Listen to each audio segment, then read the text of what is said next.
Good morning, everybody, and welcome to Midnight's Edge in the Morning. It is Wednesday, last I checked.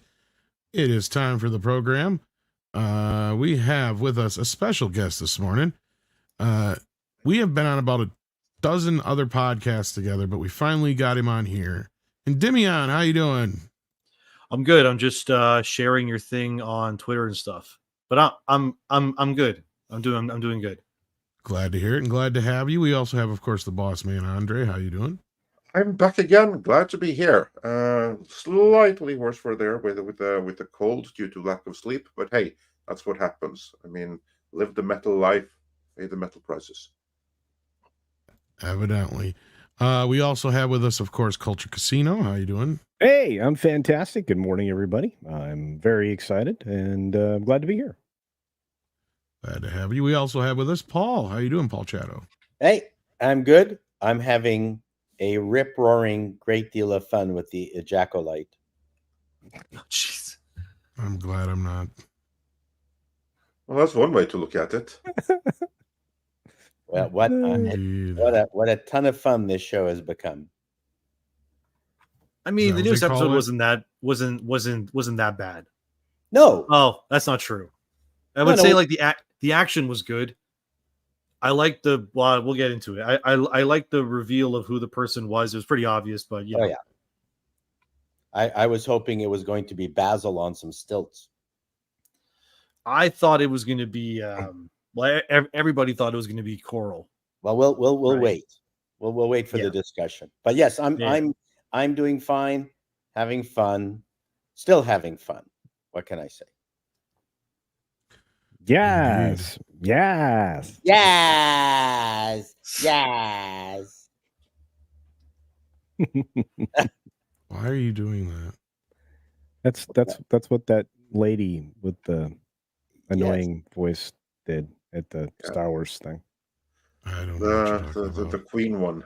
Yeah, know your meme. Proud leader of women. No, I don't need to know that meme. All I need to know is Hawk 2. Yeah. Hawk 2 spit on that thing. That's right. I say that all the time to my girlfriend, all the time, like as much as I can. And now she's pissed because of it. Dude. No. Okay. Look, you start to punch up to that 30-year mark. You probably don't want to do that. Yeah, your better half will probably be like, no. I send her all kinds of godforsaken memes all the time, so it's okay. I love Hawk 2 spit on that thing. The way she said that is like, apparently she got fired from her job too, which is really sad. She was go ahead. She's a kindergarten teacher allegedly. I heard that wasn't true. Oh, okay, good. Because I was like, oh, why would she lose her job for saying something funny? It wasn't controversial. It just made everybody laugh. Like that's a good thing. It's a wholesome moment. Yes. Well, it depends on how wholesome the employer is. Yeah, we had a wholesome moment up here in Canada on the East Coast. A kindergarten teacher showed an episode of RuPaul Drag Race. Oh no, their kindergarten class. You're in Toronto, right? Yeah. Yeah, out west. Yeah, I'm out here in Alberta, but I was born. Obviously, I already told you this. I was born in Ontario, in Brampton. The cultural melting pot of Canada. Brampton is a melting pot. That's where they dump all the immigrants. Doesn't matter who you are. That's where it's basically like if you want to look at Canada like a video game, if like Canada was a From Software open world Elden Ring game, Brampton is like where you start your journey. Like that's where they dump you off first. That's because of the Chrysler plant. They needed workers to build cars there.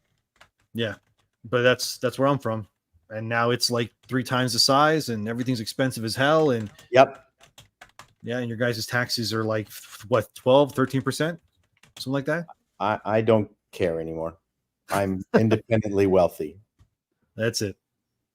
Yeah, it's expensive over there. Not one of the most expensive cities in the world. No, yeah, that's true. But Toronto's one of the most expensive cities in the world. Yeah. There, Vancouver as well. Vancouver's really bad as well. When you don't have housing, things become expensive, right? Yeah, it's true. Well, with that, let's get on to some super chats here, which actually get us onto the topic of the Acolyte. We're just talking about like Canada. Sorry. Sent in no, you're fine. Sent in $10 and says the Acolyte seems to have even broken RLM to the point they felt the need to comment on nerd commentary what I wouldn't give to get everybody in the room together to talk. Well, I didn't even see their recent response to this, but they said 2 weeks ago that none of these things are a problem. So they Who's don't get it. RLM? Red Letter Media. Oh, okay. Thank you. Have they Yeah, ever as been far- on any of these kinds of shows? Like, I've never seen them on anything. No.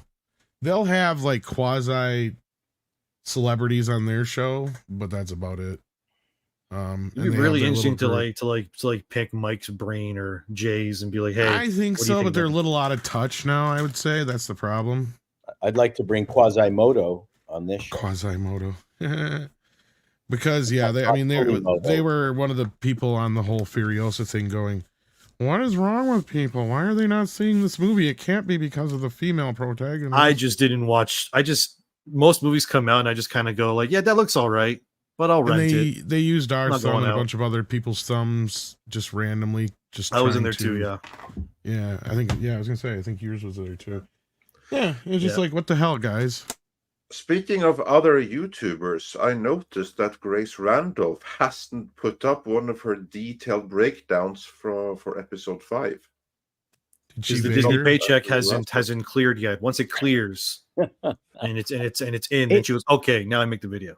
Well, she was. Let's be fair and honest. I think she was cheating because they gave her the first 4 episodes in advance, and she had to watch the rest of this most recent one, like the rest of us plebs. Plebs, yeah. Yeah, I think that she maybe didn't get the cheat sheet for episode 5 because for all of the other 4, I don't know that she has enough detailed knowledge That's pretty about much Star what Wars to talk Culture about just said, all the yeah. Force diadems and everything like that. Yeah. So yeah, so it's not It takes just a that lot she hadn't to- seen it, but that she didn't get the sheet specifically. It takes a lot to review a show properly. No, but I think Culture's right because remember, Andre, they got the first 4 episodes in advance. Yeah. She could have recorded all 4 of those interviews within the same day, 4 different days, True. right She in a did- row. She did brush her hair in between 2 of them, though. 1 maybe. The There's moments I static like build her. up. So, I'm not sick of her. Totally sick of her. She's kind of intriguing. yeah, Oh no, she's funny, in a dumb hilarious, way. but Yeah. yeah. She just Yeah, has to I- bring her also- microphone closer to her mouth. So notice when she talks, it's very acoustic. Like she's Oh, yeah. back here somewhere talking like this. Like it's so loud. You know what I mean? Like that's the way she sounds all the time to me. But besides that, it's fine, I guess. I got to work on my Grace Randolph. There you go. Yeah. I got to work on it. You could be the next Chrissy Mayer. That's a new character for you right there. There you go. Something My Grace like- You're Randolph. going to New York. It into, is. I know. It's a bit too new. yeah. I don't know Too what much. though. I can do Too it. much. Didn't she? I mean, she's a product of California, although she lives in New York. I mean, that's what she seems like to me. Like She has a way of holding. You on have to her empty words. your head completely and start bobbing it around like a bobblehead. And once you start doing that, I then would the rest do just that. kind of comes naturally. Now I'm dizzy. And I'm Weird. stuck. Okay, let's move on from Grace Randolph. Let's do. ActionCom says RLM did do some research, but it was sloppy example condemning persecution of Kelly Marie Tran, yet in the same breath admitting they don't know anything about it. See, that's the other problem. They don't. And they don't really follow the news. Jay does sometimes, Rich does sometimes, but I really don't think Mike does. No, Because if Mike actually yeah, followed the news, he would know most of the shit about Star Trek and shit that we've reported in the past, and a lot of the Star Wars stuff that we've reported on. And again, I just think it's because they're in their little bubble. And I love their Best of the Worst shows and other things. I just don't care for their modern reviews. I think they're very out of touch when it comes to reviewing new For me, shows and new movies. they've always been a big inspiration for me. I kind of feel like in a way, Oh, yeah. Mike making those Mr. Plinkett reviews of the Star Wars films, that was like Oh, yeah. the progenitor to like everything, in a sense, kind of. It is definitely yeah, one of the yeah. Mount Rushmores of YouTube. I agree with you there. Like, Yeah. yeah, Angry still think Video they're Game great. Nerd, the Star Wars takedown videos are definitely up there with. Like You know, the very things first that video built I ever YouTube. saw was their Prometheus video, where it's just Mike like mumbling about Prometheus, and then Jay just looks Yeah. like he has brain damage. And that was like the first video I ever saw. And then like I actually thought Jay was just, challenged. And then I watched another video and it's like, oh, he's Yeah. not Well, he's still challenged, but he's not like challenged. You know what I mean? So it's okay. But yeah. And then I mean, I'm a big fan of theirs. I really like their stuff. I'd love to talk to them sometime, but they probably look at me and be like, "Oh, he's one of those guys" or something. But I still really enjoy their content. So it's okay. Oh, yeah. Even though they put my thumbnail in there kind of as a gotcha, I still found that as like they I looked don't at my even have a video. problem with that. That's the problem I have with it, is how it was they misinterpreted a lot of people's videos. Basically, was kind of my point. But no, I agree with you. I do still watch their best of the worst and a lot of other stuff. But yeah, well, thank you, ActionCom, for the super chats to get us started this morning, and Ruby Who for gifting a membership. Packing Protons sends in 5 and says, too many shows to catch up on. We'll see you on the replay, but remember, the Acolyte was looking good according to Iger's statement on the call. And Packing Proton adds, I'd love for one of the investors to remind him of that previous call, the next call. Find the audio and play it at the start of each show review. I would love for this to happen, because this is always the case. Whenever there's an investor earnings call, which is what this super chat is in reference to, he always talked about some of their select upcoming projects as if there was any kind of fan support surrounding them, when we know there isn't.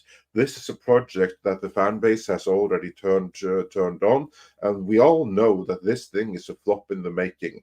And he still goes and he talks about it as if it's going to be a flop. For every last of Disney's flops of the last few years, he has done this. Spoken these projects up as if they were going to be big hits. The Acolyte being an example of it. I agree. I do wish that someone would kind of like play a mixtape of him and just like do that as a gotcha moment. Here's what you promised, and then just like show what was the result of his trying to hype this and that project up. Not a great deal to be excited about. That was the end result. The Acolyte being but the most recent example, and perhaps one of the more humiliating. Can we talk about the Acolyte now? About what happened? Or let's see. We have some. We have another super chat here that's going to bring us nicely into it. First off, Dr. Longdong lives sent us a super sticker. Everyone, please smash that like in his honor. And then Marksman of 117B sent us the most important lesson that we now know for the future of canon going forward for $4.99. Paul, not 1, not 2, not 4, but 3 jabs with the lightsaber. Thrice only, not 1 more or less. 3 is what is required. Now get on with it. Because remember, we have already established that being stabbed and run through with the lightsaber, that will kill a man. But a woman can just walk that off. This is clearly established now several times. You can just run right through a woman, doesn't mean anything. Well, but 3 stabs in rapid succession, that will kill a woman too. Wait. Main takeaway of this episode. Wait. If you're talking about Jackie, not Ezra Miller specifically called Jackie an it. So we're dealing with the fact that females still have not been killed. So just if you watch the show, not Ezra Miller calls Jackie an it. I personally think that Kamir, for me anyway, is the only interesting character on that show. I like Jackie. Jackie I thought was really cool. Liked Jackie in the past tense because she's a little. No, spoiler alert. She's currently on an extended vacation. And as an actress, I thought she did some of the best work in the show. Yeah, it's Daphne Keane. It's X-23 from Logan, and I honestly felt like, why the hell are you covering Daphne Keane's face with all this weird ass makeup? Like, she looks great on her own. But so I just want to clarify that. Although in the forest scene when Osha wakes up and the first thing on her mind is not what's happened to my fellow Jedis, but my fucking pip transporter thingy. First thing on her mind, is her device, the one with the batteries in it, which is understandable. She's a woman, and but then when she goes to the Force, there are female Jedi that do get run through by Camille. Yeah, let's just say that's probably one of my favorite moments of the episode is when Camille, sorry, Camille's the master. Let's just say it straight up. Just spoiler alert, I guess. Sure. I like the part where he pulls one Jedi, he stabs one Jedi, and then he pulls another Jedi onto the other Jedi to like human shish kebab them, and then he spins around and cuts their heads off. And I was kind of like, oh, okay, this is cool. I was actually worried when the episode started that they were just going to pull like a Disney Moon Knight where they just conveniently don't show the action, but just the aftermath. And I was like, oh no, please don't do that. But then thankfully, like they actually did show quite a bit of fighting for once. Why did Saul fuck off and not support his own crew? I have a feeling Soul is. I mean, there's a moment where he's fighting Camille and he says like, "You seem familiar," and I'm thinking to myself like, why isn't he in the forest with his chums? Because I have a feeling that the big reveal of the show is not who the master is in terms of like that being Camille. The big reveal is probably going to be that like Soul is technically the main villain somehow. I don't know what they've done or what's happened. They did give him a Jewish name. Hello, I'm Saul. So why wouldn't they? I say I'm his name's Soul, like Jewish. SOL, like the sun. That's what his name is. Yeah. I just call him Squid Game, but yeah, Squid Game. Whenever I review it, because it's easy for that. People know who the hell Squid Game is. For me to call him Saul. Hey, Saul, how are you? Yeah, maybe this is just me, boy. When I saw Camille and Soul, I kind of went like, oh, maybe that's his son or something, or because they're both Asian guys, the only Asian guys in the whole show. But no, I guess not. We did have to stop. So Saul, yet another bad person isn't killed. Not Imira, what's her name? And Indira could have ended the series early by just lopping off the head of May. That would have been fine. She stopped for some reason. I don't know why she didn't kill her.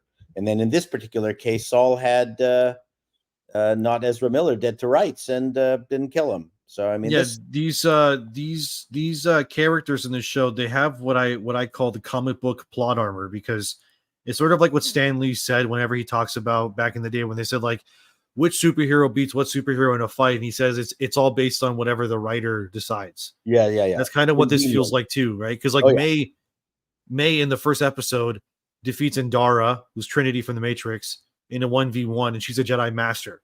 So she beats her. So immediately I'm like, okay, so this May girl's like really good at what she does. Obviously, she killed a Jedi Master. Like that's not an easy thing to do. You know what I mean?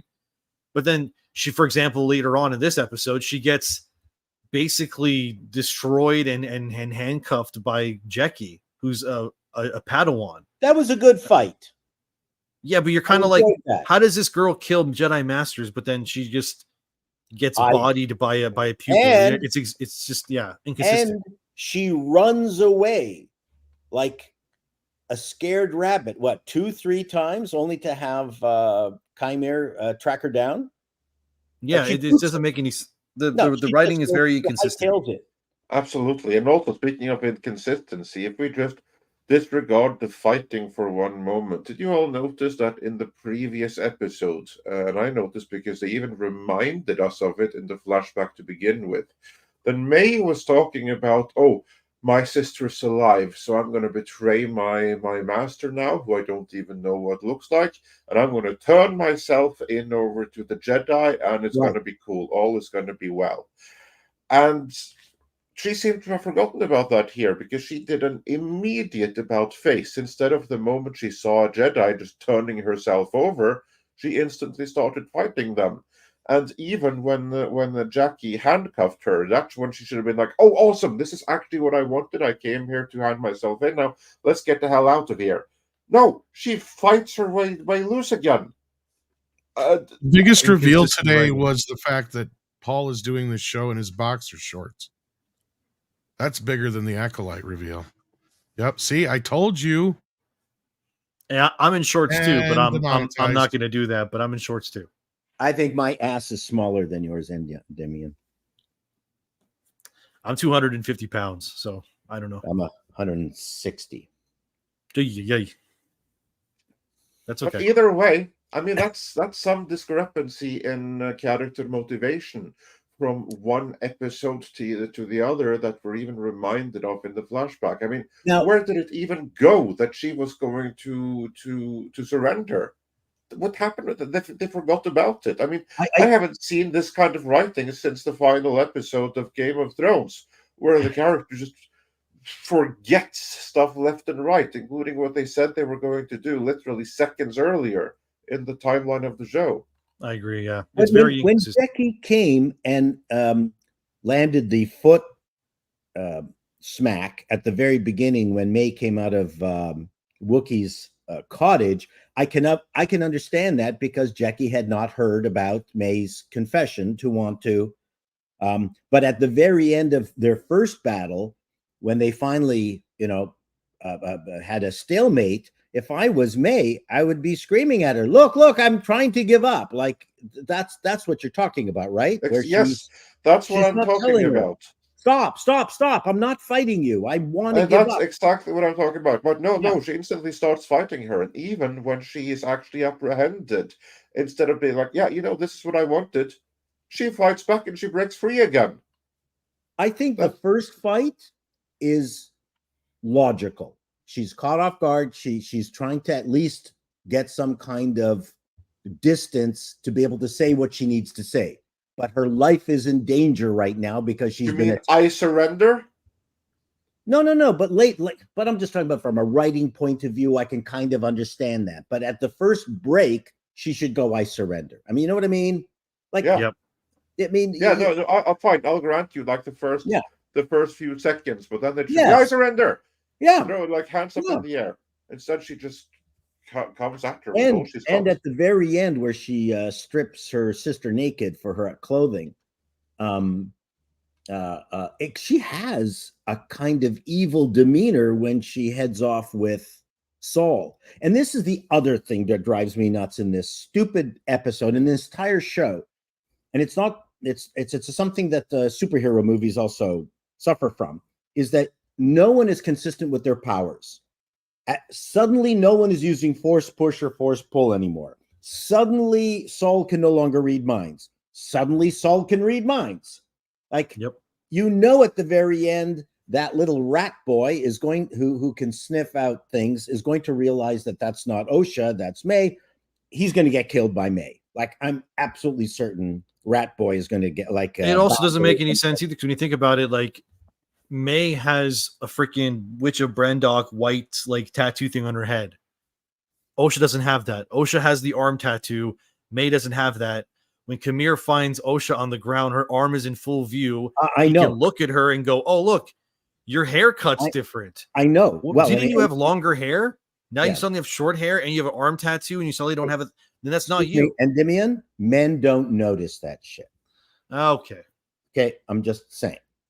I just thought that was really Your stupid. Defense, I honestly hadn't noticed that the two of them had like different length of hair until she used the lightsaber to do like. That's another thing. Like Soul looked at her and been like, "Dude, why is your hair on fire? Why do you smell like smoke?" Yeah. Okay, so that was a question I asked last night. I'm like, when you cut your hair with that, why isn't your hair on fire? Why did you not get the Michael Jackson treatment there? Why did that not happen? There were a lot of problems, and she wasn't stripped. Sorry.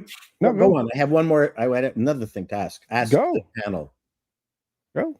In Star Wars lore, do lightsabers sputter and fuck up? Like, I've never seen a lightsaber suddenly go, like run out of battery power or something. So one of the people that knows the lore very in depth is Lauren Connor, and he explained to me that it could have been chronosis or something, which is a weave material that can be added to armor, like vamp races and things like that. And it's possible when they struck it, it interrupted the lightsaber. No, I'm talking about like they're like suddenly two of them when when what's his name Jorg finally is fighting Chimer, and then there's the male and the female in the background, and they're ready to jump in, and suddenly their lightsabers go. Right. Yeah, I remember the sputtering. Somebody tried to introduce the idea that he was using a specific kind of vambrace, like forearm Yeah, armor. it seemed like Yeah. he was kind of smashing lightsabers with Yeah. his forearm. Yeah, And it seemed like he also had it in his helmet too, because he was His headbutting helmet people's was lightsabers and impervious turning to them off. lightsaber. Yeah, well, I mean, apparently, a dude went straight up Magneto. So let's just be honest about it, right? But apparently, you know, your mind reading power isn't linked to your force power of throwing shit around. So there is so much stuff in this that doesn't make any sense, and people, I mean, Don't they- break the rules. It's like, Yeah. just please. It's like it drives Yeah, me nuts. it's true, because Kamir, remember I'm that fine part with when Kamir says like, why would I take my helmet off, because you can read my mind, but Yeah. then he gets his helmet taken off by Jackie, and then Soul doesn't read his mind, so you're kind of like, what are you doing? What It's what just are you very doing inconsistent. here? Why are you asking him? And the other thing that drives me nuts in this show, they call each other by name every time, like a whole bunch of times. Osha, we should get out of here. There's only two of us in this fucking forest. We got to get out of here. Like, it's the worst amateur writing by when people call each other by name. well, the good news is Yord's dead. Stupid. Yeah, but Yeah, Yord's thank dead God. now, because that guy was the worst thing in television history. I mean, like he Yord? had Yord. Yeah, Yord. Yeah, whatever. Yeah. Yeah, That's terrible. it's like Fjord, which is how like lacking his brain was. It was a echoey canyon. But like he tried to have some kind of an authority over one of the twins. I don't even care anymore. You better come and with me. Osha, yeah, and it every time they like that's our blasty knockout gun. You better give us our blasty. Why is she shooting a blasty knockout gun at people? What a worthless weapon. Yeah, please. it's Even just though she was stupid able to thing. take out Soul, a Jedi Master, from afar. Sorry, May did that with the knockout gun. And you're like, yeah, there's a lot of things, but you keep going. Sorry. No, you guys are right though, but there's so much inconsistent here. I mean, you could literally go through every single scene of this and go, why? I mean, none of this follows any of the lore or any of the things that any real Star Wars fans would be familiar with, even if it's only visually, even if they've never read a book or anything else. None of this follows the already established, visual canon that most people have, right? And when Yorg and when Osha stop where they found the giant Mothra, by that time they've either lost their way and are going in circles past that same rock, or they should be out of the woods. Like, they had forever. They should be already on the craft and on their way back to Coruscant. But it's like, what? What's also dumb to me is that Osha's like, here, I'm gonna bring these bugs over with this light, and I'm like, okay, she's gonna use the bugs to save everybody. And she stops the light. But then Soul has Kamir dead to rights, and she goes, no, don't kill him. He's unarmed. Don't kill him. He goes, Why? Why did he goes, she say okay, because that's what Jedis do apparently. She goes, don't kill him. He's unarmed. But now I'm gonna put this little device on his back to maybe allow these bugs to eat him alive and kill him anyways. And it's like, no, it's to fly him away. Why not just kill him already? Like, you have him. He's right there. He's right there. But now I think it was ridiculous that those flying space bats were actually able to attack a Sith Lord with a lightsaber. It's all stupid. Not even the fact that, again, the big lore breaking moment of this episode anyway was when he goes, you would call me a Sith, and we go, okay, well, we're in the High Republic. The Sith haven't been seen for 1,000 years. So this guy existing technically doesn't make sense with canon at all, right? Obviously, people can make the argument and say, oh, well, the Jedi are lying. They just hid it. They've hidden stuff before. That's why. So there could have been Sith attacks, but they were just maybe much smaller. So that's why you didn't hear about them. But it's like, but the established lore is that there are no recorded sightings of Sith for 1,000 years. And then Phantom Menace happens, of course, and then you have Darth Plagueis, and I guess before that, and then you have, obviously Palpatine, and then all that stuff happens. But it's just it just feels like the people at Disney are just going like, we know we have all this lore that we have to be abided by, but we don't care. This series needed Seth Green in it. Like kill him. You got just like he's there, like a Dr. Evil's son, right? Yeah, it What are you doesn't make doing? any sense He's to me. there. Like, why are you letting this guy live? Like, he literally just Yeah, just kill him. he He's there. he human shish kebabbed a bunch of people. He Yes. stabbed a literal child Padawan 3 times in the chest, Yes. and then he broke Yord's neck like freaking Shang Tsung in the Mortal Kombat 90s movie. Like, what are we Yes. doing here? Yeah. You're letting him live. No, It doesn't that make wasn't any on sense. purpose. No. That was a chiropractic neck adjustment that It was- was too hard. Yeah, Yord's just gonna sleep forever. It's okay. That's correct. But then he pulled out his secret weapon, the mini saber inside the hilt. Who did? Chimer. He had the Did he have- double saber. Oh lightning yeah, saber. yeah. He yeah. pulled it Yeah, he out. did. He had this tiny mini saber Yeah. inside the You did hilt. that in reverse order, then that's not going to impress any women. That You got to that's do it true. the other way around. You do the double one after the tiny one. There Yeah. you go. Another big problem with me too is that oh my god, near the end of the episode when Soul he just May, who's now apparently looking like Osha, but is May, tells Soul like, we got to get off the planet. And he goes, where's May? And then May tells him, oh, May's dead. And he doesn't need like, can I have a body to confirm it? Can I go see it? And no, he can't. Even though apparently Jedi can feel the force of between other Right. Jedi users, he can't feel the force of Osha, who's literally like within walking distance. The way we looked at it, right? They're just over there.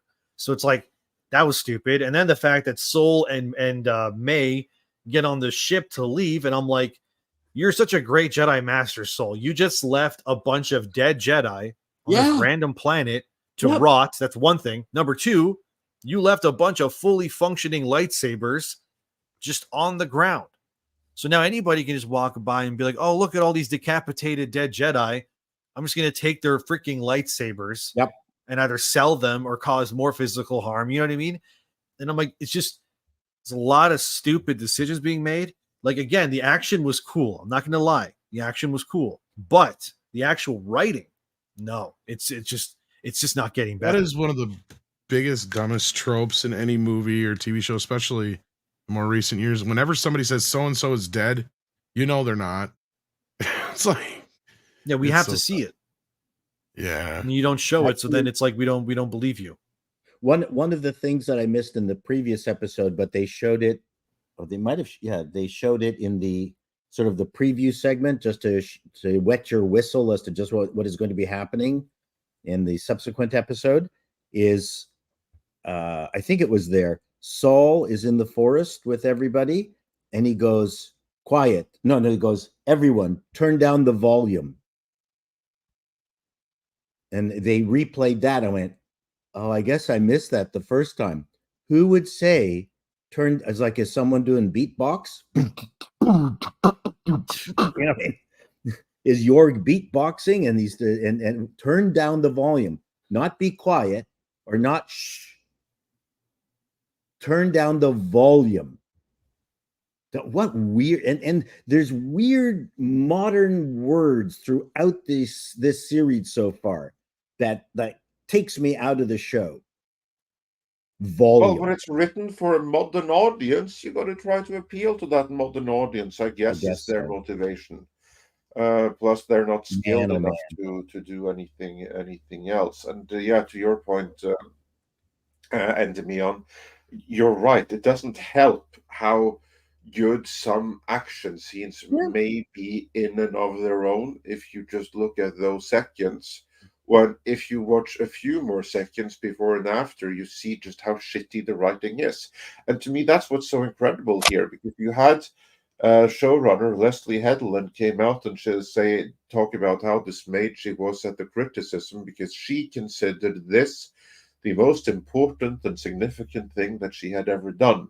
And I'm like, lady, maybe you should be sticking with Russian Doll, because I haven't seen that, but that appears to be the one that people are praising. Whereas this one, I see nothing praiseworthy here at all. I mean, what kind of an amateur writers who made this that she still headed up? Yep. Yeah, there's some real boners in there. Now, giving them credit, when the Keimer reveal happens, and there's a discussion as to who he is. He's the Sith, and he doesn't want to follow the rules of the Jedi, and he wants a pupil. That segment I actually liked. Me too. I'm trying not to be an asshole about the whole thing, just because for the most part it's so inconsistent and bad for the most part. I'm trying to listen for those moments where, you know what, that was actually a good segment. And that's right before Osha sticks her pip light on his back. I thought it was actually pretty good. And he Did we learn break his Sith leg? name yet? Pardon me, what? Did we learn his Sith name yet? Like, we know No. he's Viscount Ezra Miller, but we haven't I heard that think he's he Darth originally he Vader. said when Soul asked who are you, and he said I don't even have a name or something. It's Darth So who want he to fight about it. Yeah, so he might still turn out to be Darth. What was the name of the Plagueis? Yeah, No, he won't be still turn out Plagueis. to be Darth No. Plagueis. Plagueis is a completely different species. He's like this. I believe what is I gotta look it up. Are That's they an called EU Muns? though. Have they showed him in the actual? No, they canon haven't. Yet? That's true. So keep that in mind. Yeah, Yeah, you're because right. I'm thinking never underestimate him. the way that I see this going is that, and again, this is just my speculation, but okay, fine, he's not going to get this acolyte, but maybe he can get another acolyte later on. Maybe we see him get a young Shiv Palpatine later on as his next acolyte. Hey, maybe Osha does it, because he's with Osha. He covers her up. Didn't he break May's leg when he had the lightsaber at her head, ready to do a ear canal operation? Didn't he go? Yeah, it seemed like he did something like that. Yeah. Yeah, and then But she then it fell doesn't to matter the again. ground, and then she was fine later. I thought he broke her leg. Well, she I like walked it the off. whole idea. I like the whole idea that she was not a good pupil and below his standards. I thought that was pretty good. Is it possible we're giving them too much credit? Yes. 100%. What do you mean? What do you Like they mean? did any of this intentionally?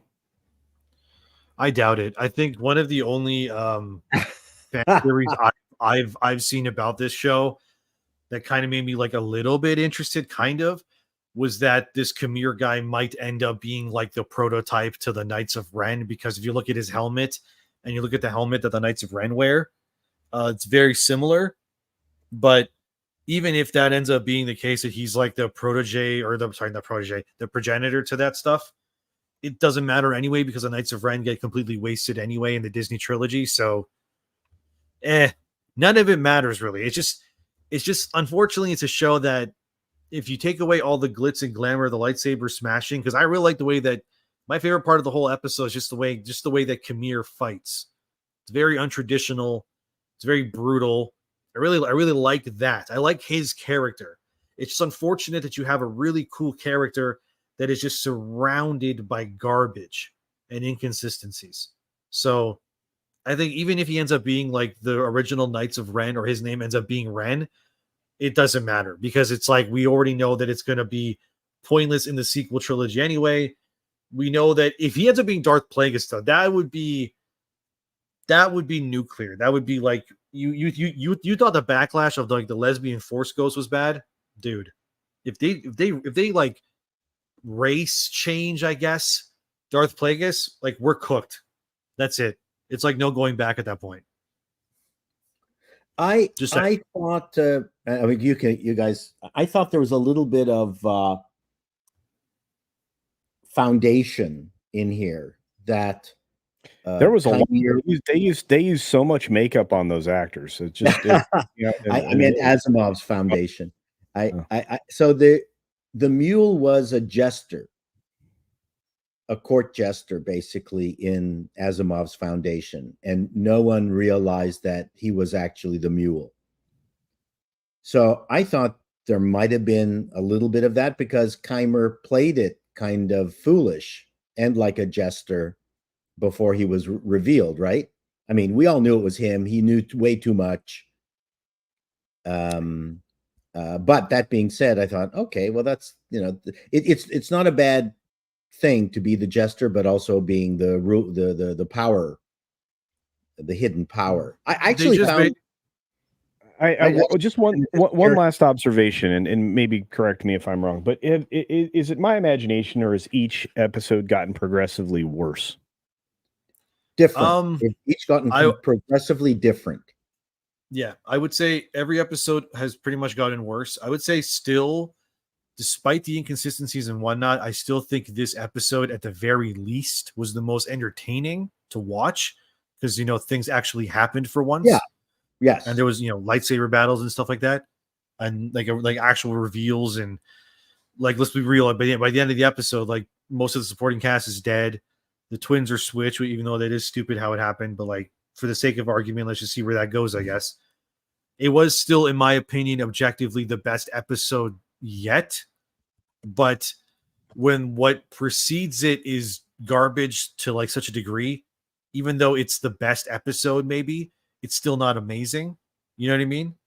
Yeah. It's honestly just, this shows just people, people will say things like, oh, you guys just hate it because it's too woke, or it has the lead is a girl, is a woman of color or something. And it's like, no, that's not the reason why. Everyone that complains about the show, it's because of one thing. It's the writing, and it's the fact that it breaks so much lore. That's the main thing, right? Because you people need to realize, when in episode 4, when Ki-Adi-Mundi shows up, the guy with the long head, people are like, why is he here? He wasn't even alive yet canonically. If you actually read what one of the writers on that show, they were like defending the show at one point, and they were saying that originally they wanted to have Yoda there, but they couldn't get Yoda for whatever reason. Disney wouldn't let them do it for some reason. So they went, okay, well, we can't use Yoda. Who should we put? And someone just went, Ki-Adi-Mundi will work. So they didn't even bother with the fact that it made no sense, Lord. They just looked at the characters like they were action figures and went, we can't have the green guy, so we're going to take the guy with the long dick head, I guess. Not realizing that, like, oh wait, this guy wasn't even alive yet. Well, he was from France. Well, regarding the extra Jedi cast that we didn't really know anything about, apparently in the script they were referred to as red shirts, which is a Star Trek reference. Yeah. Which is that's basically what they were. And well, obviously, great minds think alike. I'm making fun of that in my script, or my last one too. I went, wow, they red shirted them. Your mind is way greater than those writers. Well, cannon fodder. I mean, they had the fight in the forest, right? So, and listen, one of my I will say one thing I didn't like is I'm tired of fights in the dark. Well, I mean, that one's pretty simple. Why they did it is because Disney doesn't plan their shots ever. Well, I mean, that's the major reason. You're working with people with little skill, no training, and a complete inability to sell action motions well. Well, so, the stunt actresses for Jackie and May were really good. I very much enjoyed that, and it was a scene between two individuals of similar height. It wasn't a 5'2" woman against a 300-pound guy. Like, I can't remember the last time they actually had a fight between equals, at least as far as women were concerned. I really enjoyed that fight. I thought that was good. But as Endymion said, or someone said, halfway through this, or maybe Andre said, May should have said, no, I give, like, stop, please stop. Yeah, more than half, or earlier than halfway through it. She had so many chances to. I have a feeling that's the reason why this episode, especially, you could tell who was technically actually good at what they were doing, because the guy who plays Kamir, I don't know the actor's name. He clearly has some background in stunt choreography or something, because he was actually able to sell everything that he was doing. Like, when he was fighting, it was actually like interesting to watch. It was really good. And then everyone else around him. Was he okay? Great, but like everyone else around him, kind of like he was in The Good Place. He was the hippie, the hippie guy who was kind of out of it. I liked his. They're not people; they're hippies. I'm pretty sure the guy that plays Kamir, if I'm not mistaken, he's also going to be in The Last of Us season 2. He plays I can't remember his name. Jesse, I think his name is. I played the game. I can't remember. Yeah, but yeah, he's honestly the best part of the show easily. And like, if they end up killing Kamir at any point, besides obviously the final episode, I guess, I'm honestly going to be like, this is not good because he's easily the most interesting part of the show. Jacinto starts with a J. Yeah, that's definitely the guy. I'm pretty sure he's going to be in The Last of Us Part 2. He plays Jesse in that show, which is if anyone's played The Last of Us Part 2, they know what happens to his character. So I guess we'll see. But I want to ask a question. Did you notice how many times his accent changed in just this episode alone? Last Kamir? episode, and Kamir, also known as Manny Jacinto. What do you mean accent? His accent, like the way he played the character, how he spoke and everything, changed multiple times between episode 3 and 4. I did. Do you think it was an affectation that he put on when he was being Dark Lord, whatever he is, or I got the sense that he was Dark Lording it a little, revealing a little bit of that himself. He was getting annoyed with May's intransigence. Yeah, I mean, Manny the Gimp was, the least of the problems there. Let's just be fair. So, no, yeah, he's definitely the best part of the show. Let's see what the audience is talking about so we can get past this Acolyte business. DeJinx1 sends in $1.99 and says, did May forget that she had a big forehead tattoo? Well, that's what I said. You guys mentioned that earlier, yeah. Yeah, Saul is obviously not capable of recognizing that stuff. Well, she kept the bangs. Come on, that's going to hide that. That's right. Midnight Sun sends in a Canadian $6.99 and says, how does Disney justify giving Lucasfilm shows such large budgets when they don't generate a profit or much new subscribers? What's their upside? That's a good question, and this is actually a very poignant question on the heels of, I don't know if you guys heard this or not, but Warner Brothers just up and decided to take 3 of their major shows that were meant to be HBO Max exclusive shows and shift them over to HBO first. So, Paul, a lot of the stuff that you and I and Script have talked about a lot of the time, it sounds like Warner Brothers might be learning their lesson. I don't know if you heard about this or not. No, the Green Lantern show, and 2 or 3 other shows that were meant to be HBO Max ones are now shifting over to HBO. Help me out, Culture. What were the other 2 shows? It was Dairy Girls, It Show, and the Lantern, the Green Lantern. Yeah, I said that one. There's a third show though they mentioned. Harry Potter. Harry Potter. Thank you. That's it. Yeah. So they're shifting them out of Max and putting them on HBO, which is their pure cable show, which has got commercials. Well, they can maximize their profit on it. Yeah. Yeah, I mean, they can monetize it beyond subscriber revenue because that Harry Potter show is going to be freaking huge, big. I'm not even a Harry Potter head, and I don't care, but I know it's going to be big. But what is their upside? In this case, they are virtue signaling so hardcore on this show right now. I mean, we've got a video coming up about the whole More of Us nonsense. I think Disney's and Lucasfilm specifically are in desperation mode right now. They know they fucked up. They know it's bad, but they're going to stick to this. This is now, Lucasfilm has become basically the Batwoman of studios. They're not going to give up because once they give up, that means that they're admitting defeat. Yeah. Yeah, they are the new CW, only much more expensive. And I keep hearing the same thing, and that is most of Disney, especially like the MCU side of things, are trying to shift and get things back on track. But Lucasfilm is its own island. They do their own thing. KK's ride or die with this shit. Yep. I don't know if anybody's heard any different, but I keep hearing it from more and more places. But it is smart for Warner's to put more product on the channels that actually make money. HBO is on cable; they get a cable license. Yep. They get kickback from the subscribers there too. Yep. And what makes way more sense. Yeah, and it's a conversation that I think is being started in all of the studios and all the networks, all these media companies. They're pulling back from leaning so hard into streaming. I mean, in one of the companies that can't do that very effectively right now because they're so desperate for money is Paramount, and Paramount is having a garage sale now. Right. But even Netflix, we talked about this already. The monthly tier I was at offered less features than the cheaper tier with commercials. So Netflix wanted me on the commercialized option. You probably make more. No, this is the reality, is everyone's coming to this conclusion. Yep.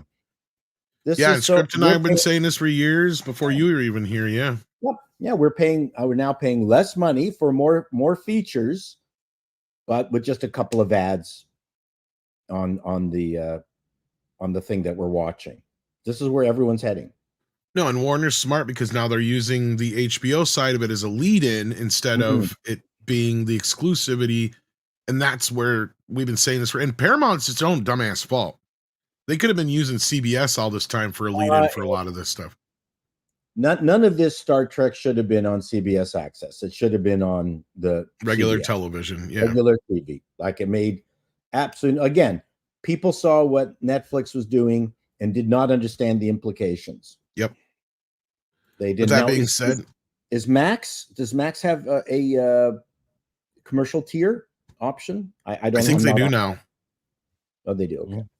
Yep. The thing I've been hating about streaming is how I think it's on Prime. Whenever I watch Stack TV, for some reason, even though I'm paying for Stack TV, I have to watch ads, which just drives me nuts. I hate that. Well, Prime, why am I paying for this then? Well, the basic Prime now has ads. You have to go another tier up to get rid of the ads. Because remember, I was trying to watch the TED TV show, and every time, where there would be, I guess, a commercial break in the episode, there actually is a commercial break now. And I gotta watch some stupid ads, and I'm like, this is ridiculous. Like, why am I paying for this if I have to watch these stupid ads? Like, I hope that doesn't become the norm, but it probably will become the norm, which will drive me nuts. Because that's what I like about watching. Because I've been watching House of the Dragon with my girlfriend, and it's great because we can just watch it. You don't have to, watch any ads or anything. You just go on Crave, which is the Canadian version for HBO, and then you just watch it there, and you're good to go. And I love it. And they'll be doing more of that to amortize in the future. Start paying $12 a month for Prime, and you won't get the ads. That's what it is. And then everything, so it first started off you get these streaming platforms. It's one or two of them. Now there's so many. If you were to go for all of them, it's you have cable again. Yep. And you just can't watch everything. Realistically, there's not enough time for me to watch everything anyways. So I just say forget about it. You know, it's why I pick and choose the shows that I watch, and then everything else that comes out, people say you should watch this and watch that. And I look at it and go, I can't watch that. There's just how many episodes of that? 30 episodes an hour each. No, I'm good. It's too long. I can't watch it. I think it's way better to have 6-hour VHS tapes filled with shows that you pre-recorded and have still not watched. I think that's way better. It's just too a tipping barn sends in $4.99 and says, "The power of the power of all, the power of many, patootie, yes, like queen, yas." Yas. Am I saying it right? Yas. I don't know. I should have let Culture do that one. Thank you, Tipping Barn. SF314 Sabertooth Raptor sends in 5, says, "New show. Mexican Iron Wizard on the bridge. You shall not pass. Elf is on the other side trying to cross the bridge. What will Mexican Iron Man do? He'll turn the other way and go back. Is what he'll do." But thank you for that. Then we got Mecha J here who says, just when I think the Acolyte couldn't tank the Star Wars brand any further, they managed to make the lightsaber fights look so ridiculous and lame. As Andre likes to point out, never say things could get worse. Or that they can't get worse, because they can always get worse. I mean, yeah. They can always get worse. Yeah. That is what I meant. Doug 1985, VA Loves Horror, sent in $19.99. And I think Paul stepped away for a second, but CC, Paul, and Endymion, and this is a big if, the Star Wars game Outlaws have rave reviews and huge sales leading into Christmas. Could Star Wars have a new chance at being big in the video game world with younger people? honestly, I think Outlaws will probably sell well just based on the fact that it's Star Wars and it's open world, and yeah, it is Ubisoft. Um, well, here's the thing. I've played a lot of Ubisoft games, and the problem with Ubisoft is that their games are they find a formula that works and then they drive it into the ground. They've been doing it for more than a decade now. Look at the Far Cry games, right? Far Cry 1 and Far Cry 2, very different games. Far Cry 2, you have to deal with like malaria. You're in Africa. You have to like trade blood diamonds for like malaria pills and stuff. And then Far Cry 3 happens and it becomes this winning formula that's really fun. Like, let's be honest, it's a fun game. But then they never iterated past that in Far Cry 4, 5, and 6, and all the spin-offs like New Dawn and Primal and everything. They're all the same game. And Ubisoft did the same thing with Assassin's Creed, right? So yeah. Right. Assassin's Creed was the same thing for so long, and then it got stale, obviously, and it was dying. And then they went, well, what do we do? And they looked around and they went, oh, the open world game that everyone seems to love is The Witcher. So that's why Assassin's Creed Origins, Odyssey, Valhalla, they're basically The Witcher with an Assassin's Creed skin. Not as good as The Witcher, but that's what they are basically. And then Mirage kind of went back. Yeah, well, and they also stripped out some of the enjoyable parts of the games that they were iterating. They were changing up. But you're right. I mean, Ubisoft gets incredibly repetitive, but in this sense, this game, Outlaws, is fully DEI detected. So, if I have anything to say about Outlaws, it's going to be do not buy this. Don't let anybody buy this. Make this company suffer. I'm on board with that across the board for almost all of this. I think. Let's also be real. It's an Ubisoft game, so it's going to be on sale very fast. So if you really like, you need to play it. Like, honestly, if you wait till the fall season, that game will be more than half off anyways, because that's just what happens with Ubisoft games. Their games, like, they age like milk. You know what I mean? And in terms of Ubisoft as well, think about it. Like, their games are always big for bigness sake, but they never put anything meaningful in it. I mean, I remember I tried to play the Avatar game they made, The Frontiers of Pandora, and it was so huge. Honestly, one of the biggest open worlds I've ever seen in a video game, for all the wrong reasons. It's such a drab, and it's horrible. So with Outlaws, I'm not crazy about it. Same goes with Assassin's Creed Shadows. That's their other big release for the year. That looks also horrible. I mean, people have, pointed out so many things, like the seasons are wrong. They're harvesting rice when there's cherry blossom trees, which makes no sense. Buildings are wrong. I mean, architectural details, all that stuff. Yeah, the buildings have like Chinese architecture in them, but it's Japanese.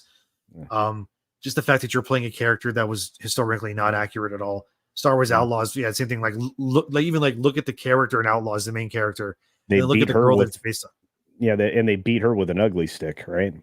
That's an understatement. Yeah. Yeah. So, if I were you playing Ubisoft games, if you want the best game they've made all year that's actually worth buying and playing, in my opinion, is Prince of Persia: The Lost Crown.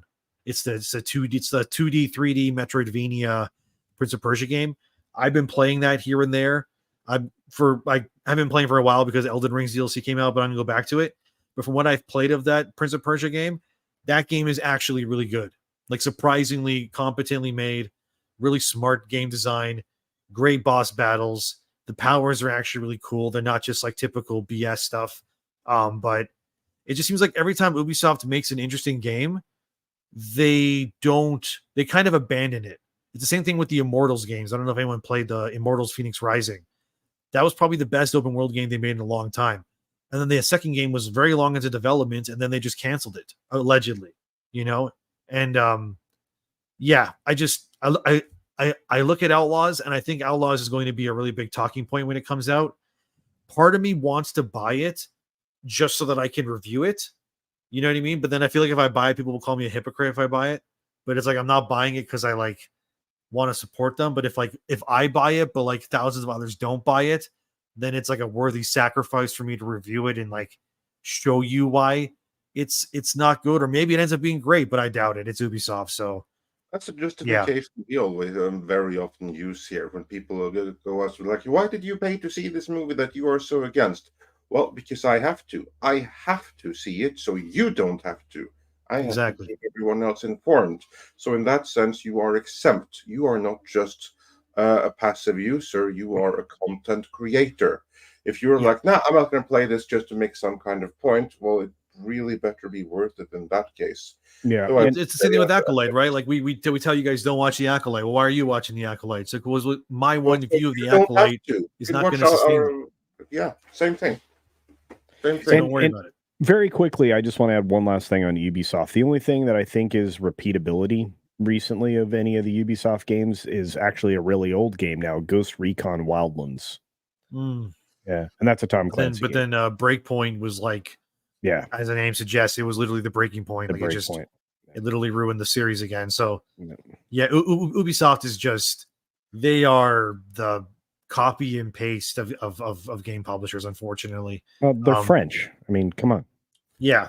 The Assassin's Creed games, like especially the older ones, like they're great, but Yeah. I even personally liked Origins. But like name me one side quest in any recent Ubisoft game that you remember, or a side character. You can't because the writing's just not very good, you know. So Outlaws will probably be the same thing. I have a feeling it will not be a great game, and yeah. I mean, if you want really good modern Star Wars games, go play the Jedi Order games because it stars an actual competent male protagonist who isn't bi or anything. He's just a straight guy, and he's not Why would I overshadowed play by that? anybody. Sorry, Why would I play that? this is the Star Wars Jedi games because they're actually great. They're actually great. The storylines are actually great. It's if for people that don't know, it takes place right after Order 66, and you play a very young Padawan, and his master gets killed obviously during the Jedi Purge, and he goes into hiding, and then he's working in like a shipyard, and his co-worker is about to die because there's like a malfunction at the plant they're working at, and he uses the Force to like save his co-worker, and because he uses the Force, the Sith Inquisitors can feel it in the Force that someone is Force sensitive nearby, so they come to investigate, and then he goes on the run, and it's a really good game, and it's the first game especially is like it's great, and then the second game he's like older, weathered, just rotten young like a rotten young man that's been through hell and back, and like that game especially, I don't want to ruin it, but that game's twists and where its story goes, that's like to me that's what Disney Star Wars should have been. Who's is the what those publisher? games are. Electronic Arts. It's made by Respawn Entertainment. So the guys that Respawn. originally Okay. the guys that made Call of Duty 4, Yeah. Modern Warfare, Yeah. they left Activision. They found Respawn. They made Titanfall, and they make Apex Legends, and then they have a single player department that makes the Star Wars Jedi games. They're currently making the third one. Definitely play those games if you haven't played them. Okay. Okay. They're great. They're not that long either. They're action games. They're not RPGs or big open world games. They're like semi open-ish spaces. The second one's more so semi open world, but the first one's much more like linear, but they're great. And Like again, the main like character Cal Uncharted. Kestis Like is an played by a Uncharted really game. Sorry? Like Uncharted. Uncharted. Yeah, like Uncharted, but the combat is more not really like a Dark Souls, but it's sort of that style kind of combat where it's like third person action, you know, and usually you have your lightsaber and you fight and stuff, and then you can like rest at points and their enemies respawn. But it's great.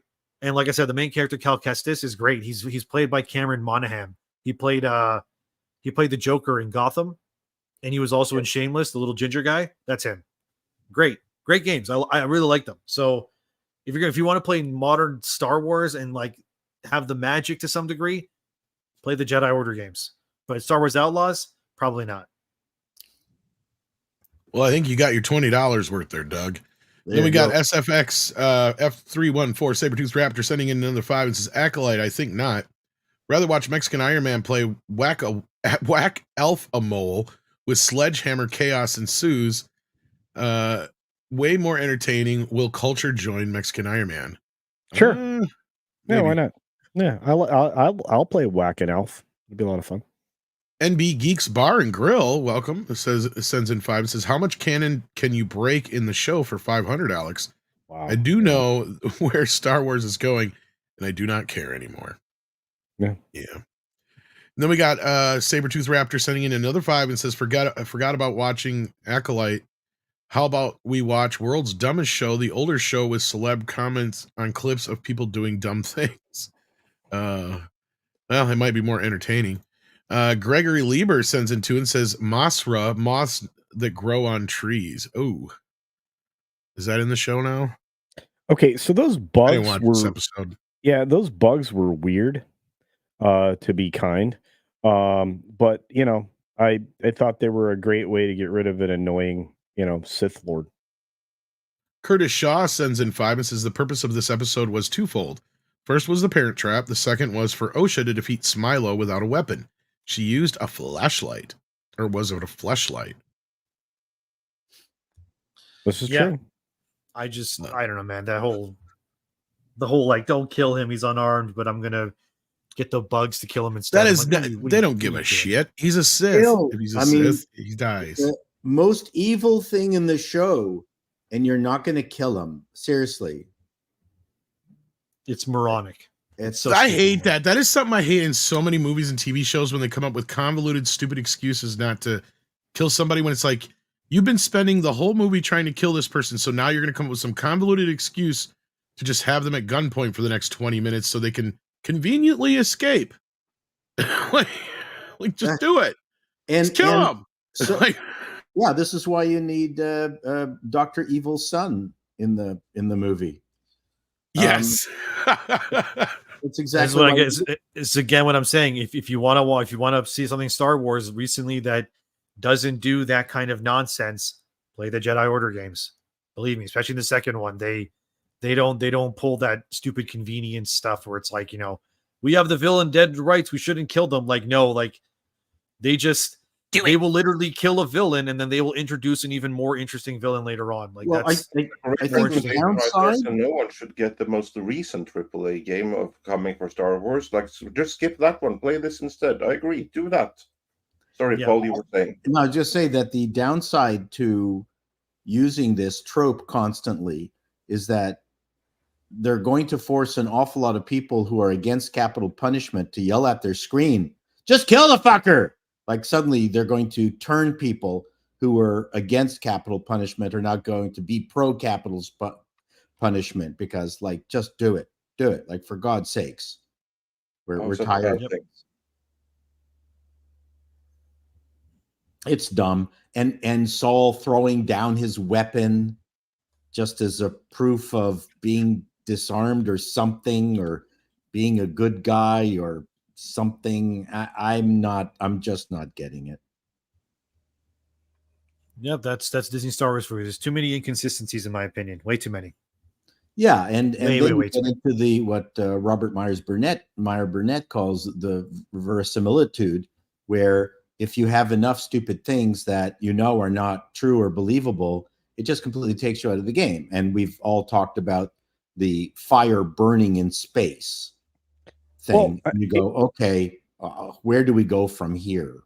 And that's funny because somebody who mentioned that was the producer of films like Bone Tomahawk and a similar fare, who actually had basically managed Leslie Headland's career on up through what she was doing all the way through Miramax and everything else, I guess. But he said he's disappointed in what Star Wars and both her and Star Wars had become.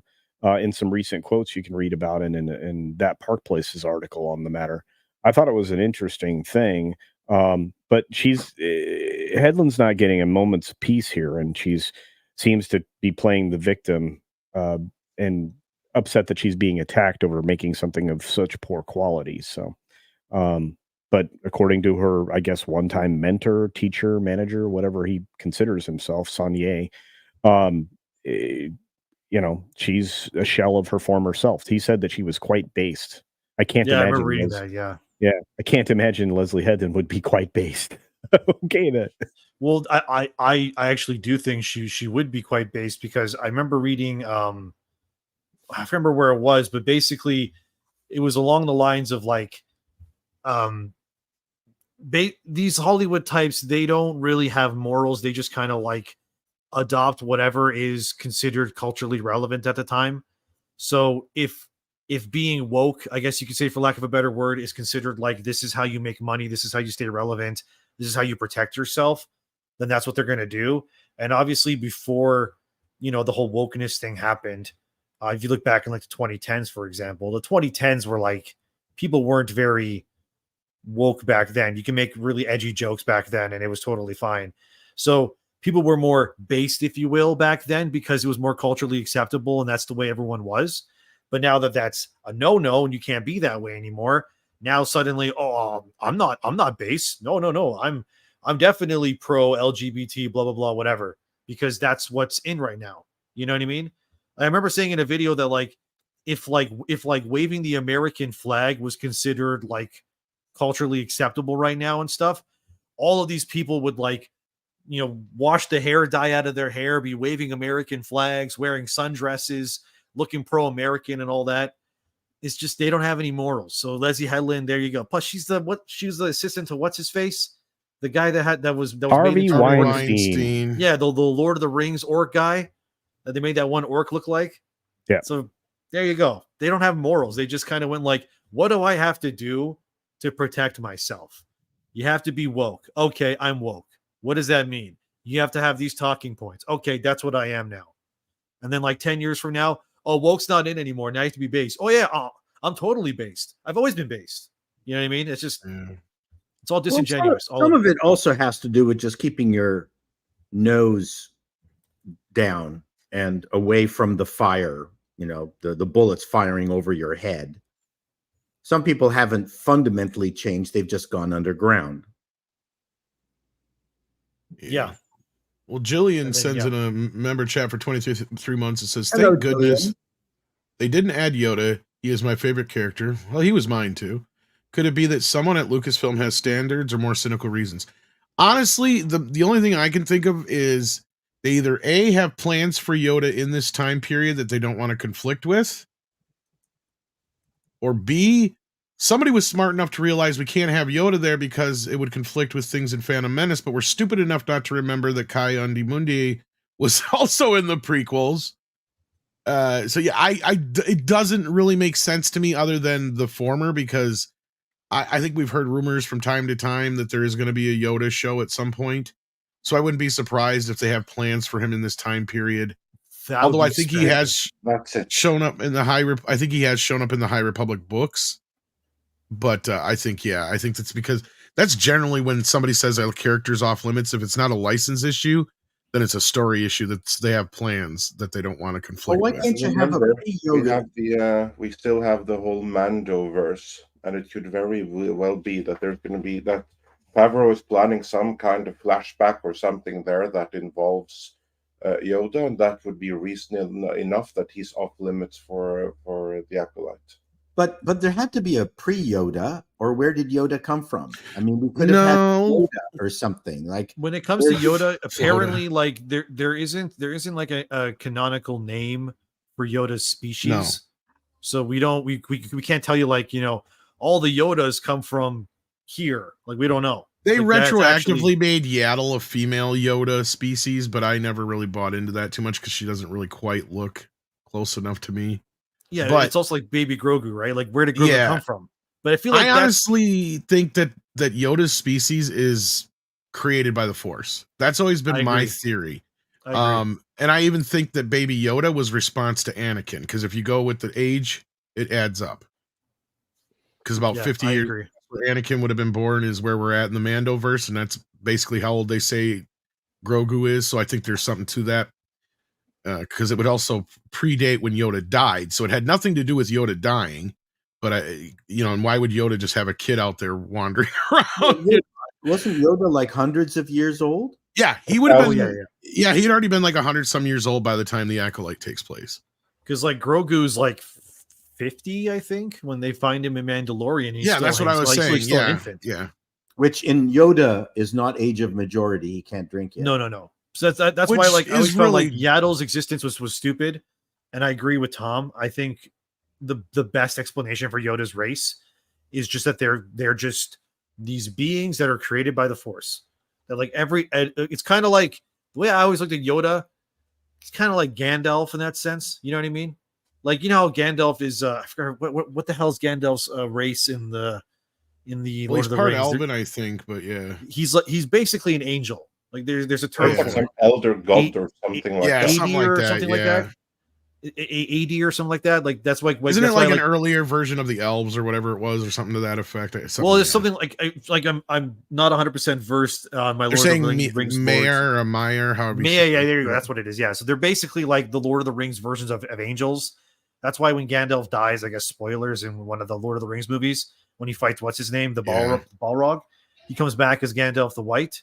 It's because like he can't die technically. Yeah. He gets like reborn in a sense. That's why, because they're all like angels. That's why Sauron's also one of those angel guys too, and that's why they're so powerful. Is because they're not from Middle Earth technically. They're basically gods. So yeah, I looked at Yoda the same way. You know what I mean? That like every time in the galaxy, the Force needs someone to what I guess you could say shepherd that era of the Force, so that maybe the Force creates a Yoda.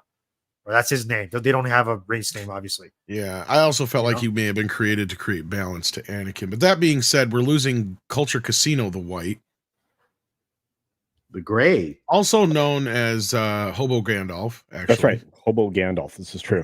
Yeah, no, I do have to step out. Hopefully you'll have an opportunity, all of you here, gentlemen, when you're finished up here, get a chance to check out the new gaming channel we're launching today, That Game Place, where hopefully we provide some quality video game journalism. Looking forward to that. The link for that is in the description under Culture Casino. So thank you very much. I want to say it's a great pleasure to hang out with Endymion again. And it was even nice to hang out with Paul. But I have to be careful how I say that. You saw his boxer shorts, though. We apologize. Yeah, it's fine. It's fine. I've seen worse.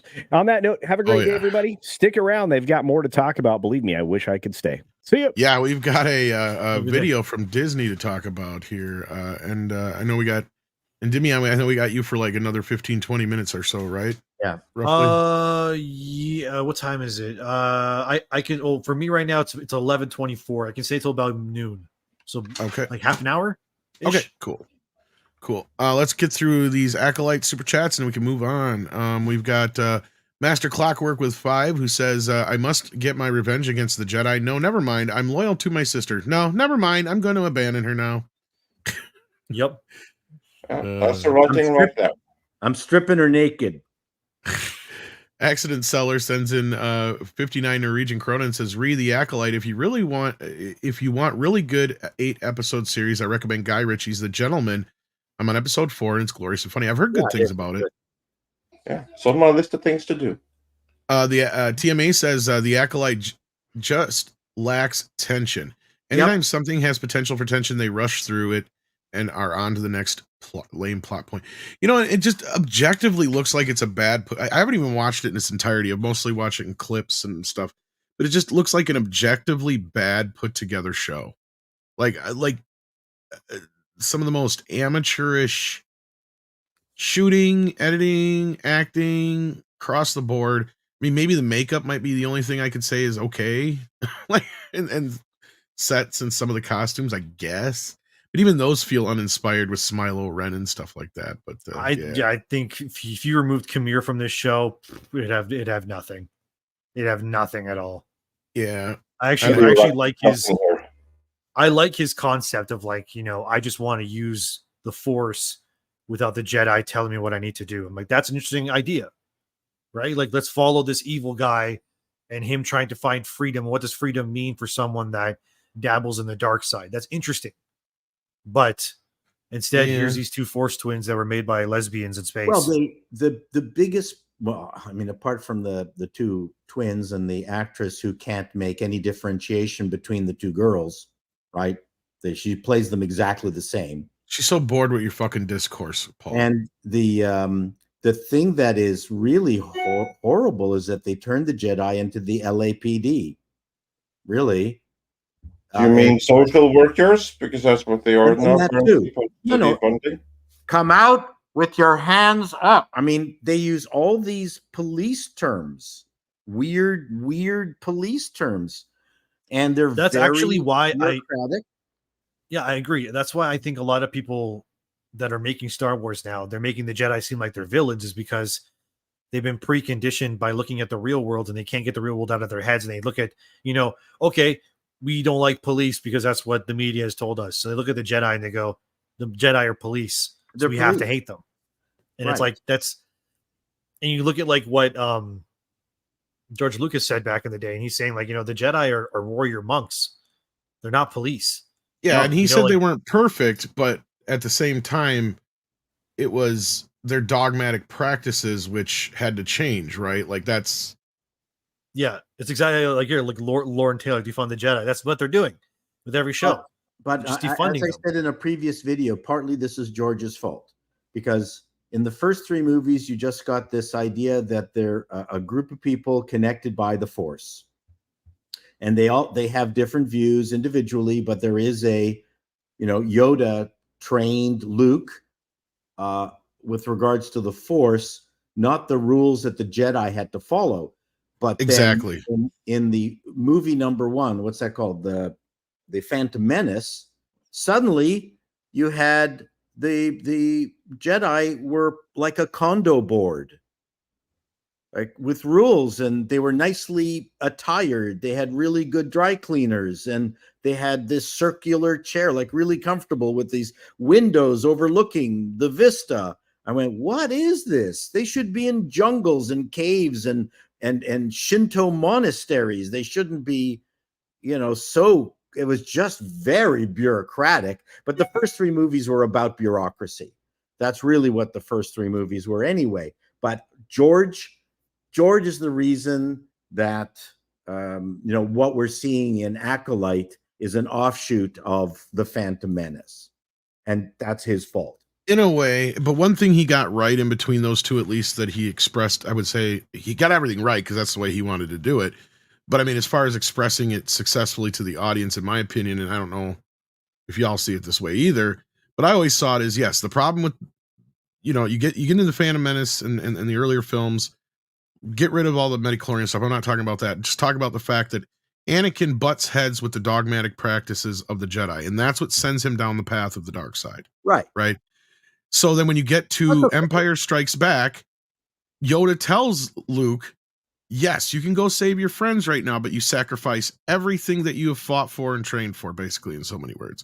But he proves Yoda wrong in proving to him that, no, the weakness of the Jedi was that they didn't have attachments, when my strength is in my friendships and my family, right? That's where my strength lies. And that's where Luke proves Yoda wrong in that instance, because he goes and saves his friends. Even though he does lose the battle with Vader, he still saves his friends and eventually wins the day, because he also brings his father back from the dark side. Right. And it's that argument that can be made that pinnacle fight between them in Empire was the beginning of that, that quest for Vader to come back.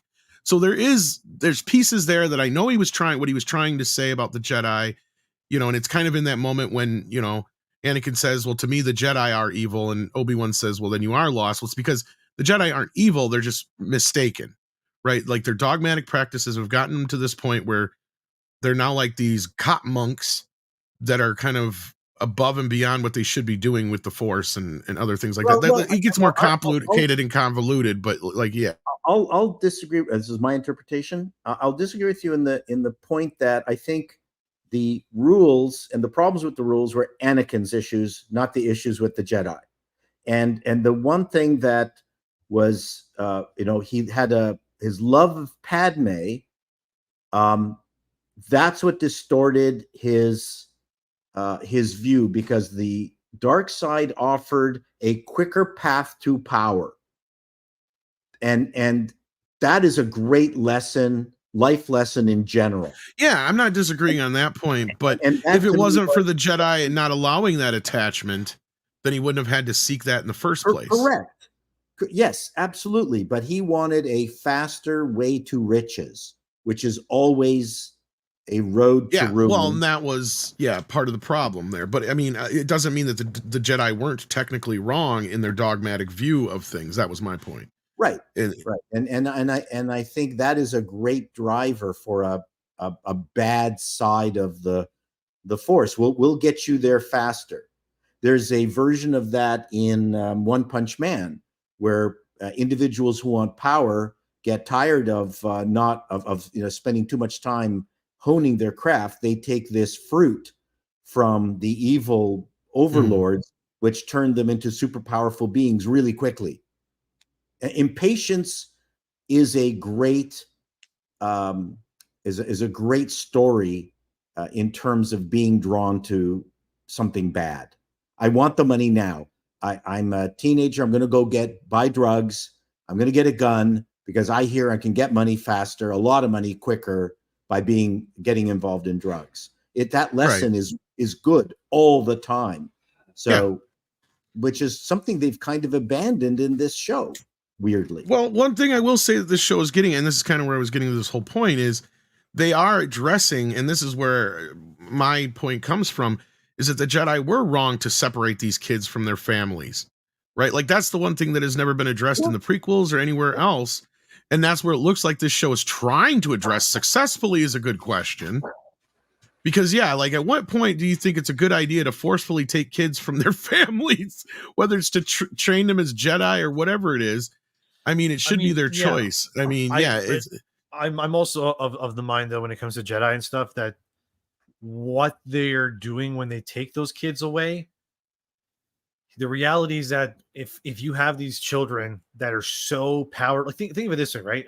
Imagine in the real world that there were just people that had access to nuclear weapons and they didn't know how to use them, and at any moment it could go off and kill everybody. No, and I That's get where you're going at with right? this, and I get it. They need to be properly trained and all that kind of stuff, and a little kid could throw a fit, conniption fit. The same kind of questions could be, asked about Superman when he was a baby too, similar things. There's all kinds of things that can be attributed to that, and I get it.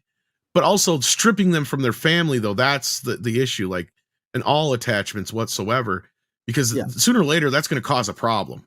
But then you get to the point where, how did the Jedi know these two kids existed on this remote planet?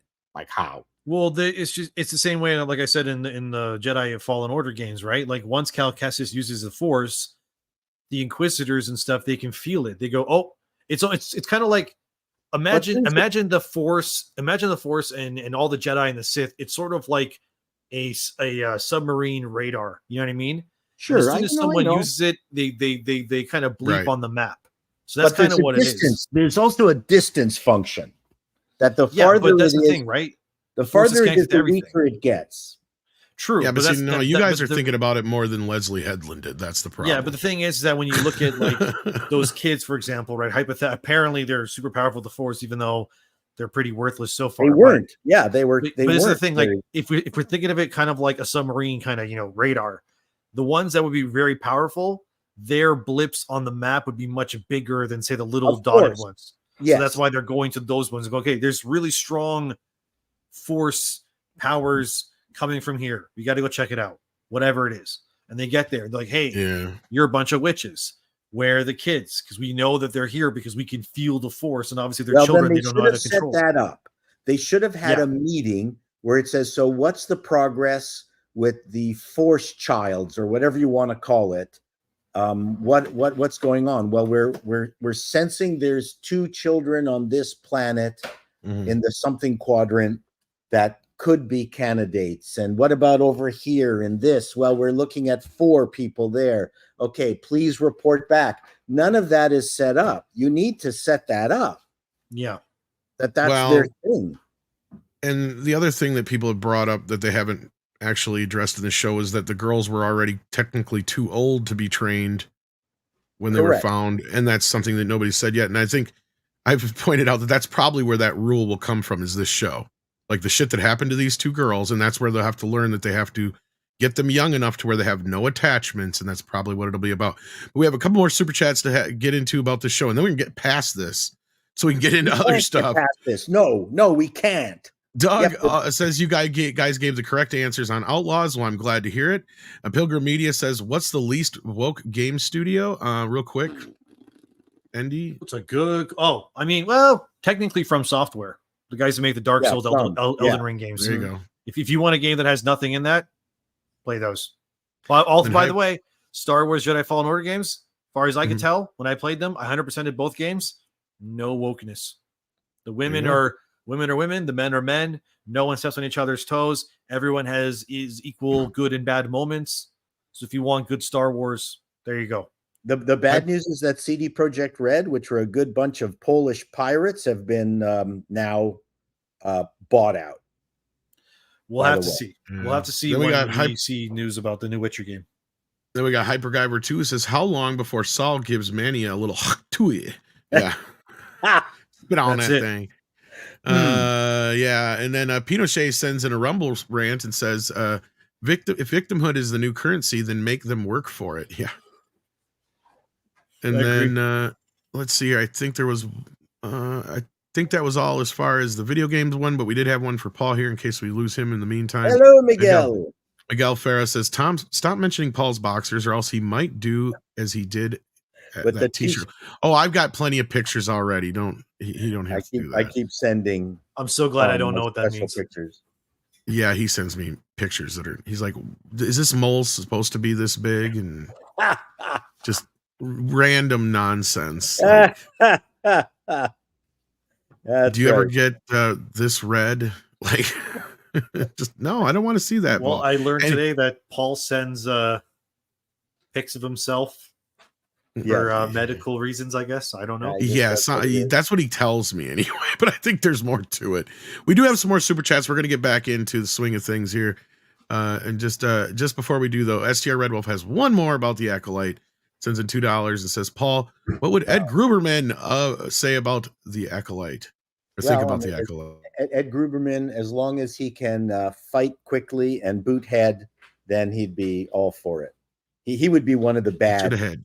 Yeah, he would be one of the Sith because he wants to get the power quickly. Ed Gruberman has no patience. So that's true. He does not. He just wants to learn how to karate chop and get out of there. Like now. I want it now. He paid for it. He's got the pajamas. That's right. He just wants to get it done. Exactly. I got the pajamas. When do we hoo? No, this is yes. For those who don't know what we're talking about, that's one of the characters from the from Paul's old troop there. Taekwon Leap. So if you want to Taekwon Leap, yes. Search for either Boot to the Head or Taekwon. That one's actually on one of the greatest collections of Dr. Demento, and that's probably the most money y'all never made. No, I'm just kidding. Yep. In the United States. In the United States, yeah, probably. Actually, not jokingly. But all right, so we got only a short amount of time with Endymion here, and we've got a hell of a video that dropped yesterday. Now, hopefully, Andre has some of the spots picked out for this this thing, because James O'Keefe has been dropping the Disney tapes or Disney files, as they've been dubbed. Disney tapes. He's called them both at this point. But yeah, we'll go with the Disney tapes for whatever reason, because that's what he calls it this time out. So let's get into this business, Andre. Where do you want to begin with this? Just start with the video, or? Oh yeah, let's just set it up very briefly, because last time we saw that O'Keefe he had trapped a VP who basically admitted that we don't hire white males. This time it was a similar kind of sting. Now it was someone in the Disney TV department, a VP there, who gave other revelations. Many of them were similar, not too salacious. He also added that we may have gone a little bit too far with the diversity. Breaks immersion, and it just comes across as inauthentic at sometimes. My bad. Piece, I would say, to what was already released in the previous week. The only real difference is that this new guy, this new victim of the sting, he had thoughts on the hiring practices in the C-suite. That's the one major new thing here. Remember, at seemingly lower levels, being white and male, oh, bad, we don't want you then. But for C-suites, that's apparently 2 out of 3 requirements. Well, and of course, our as you pointedly called him, victim here in this case would be this individual, who I found had a YouTube channel with 1 subscriber. Was he also on Hinge or something? 'Cause I haven't seen. Yeah, I'm this imagining one. that's the case. Is that this is another Hinge date of sorts, or one of those apps that they use?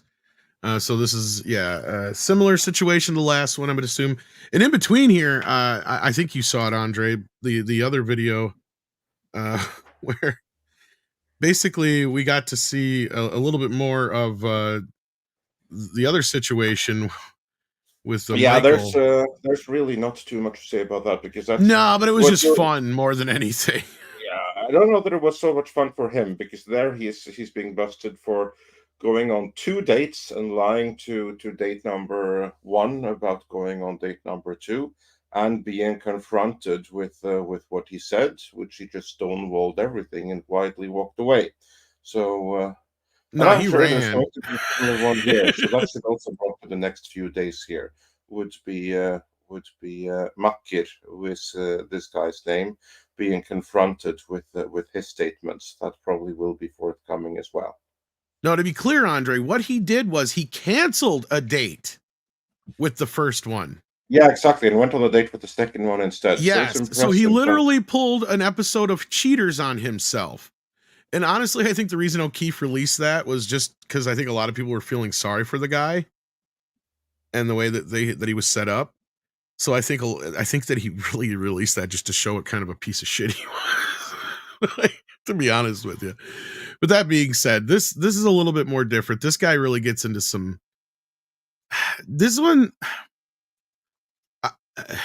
I know you dropped your video this morning. I agree with a lot of your takes on some of the things here, but I'm not 100% sure that this guy I think is saying more stuff to impress her than Michael was, if that makes sense. Yeah, it makes sense. I think he's kind of trying to make himself out to be more of a victim and trying to, score that way. Make himself seem more important, talking about matters which he may not have the pay grade to actually know. Yeah, so let's get started with this here. We got. Do you think that they wouldn't hire a C-suite who's not white or not Jewish? In Endymion, no. There's also a slight glass ceiling for that. I feel like it's not. There's a glass ceiling. It's not quite like been reached yet. You're not going to see a CFO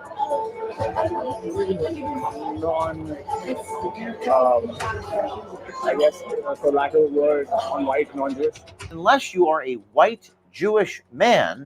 Okay, so this is one of the things that you and I and a few other people have kind of caught both O'Keefe misleading a bit about, and this guy clearly not knowing what the hell he's talking about, right, Andre? Because this is something you blew up in your video too. Yeah, I'll find the time codes for it.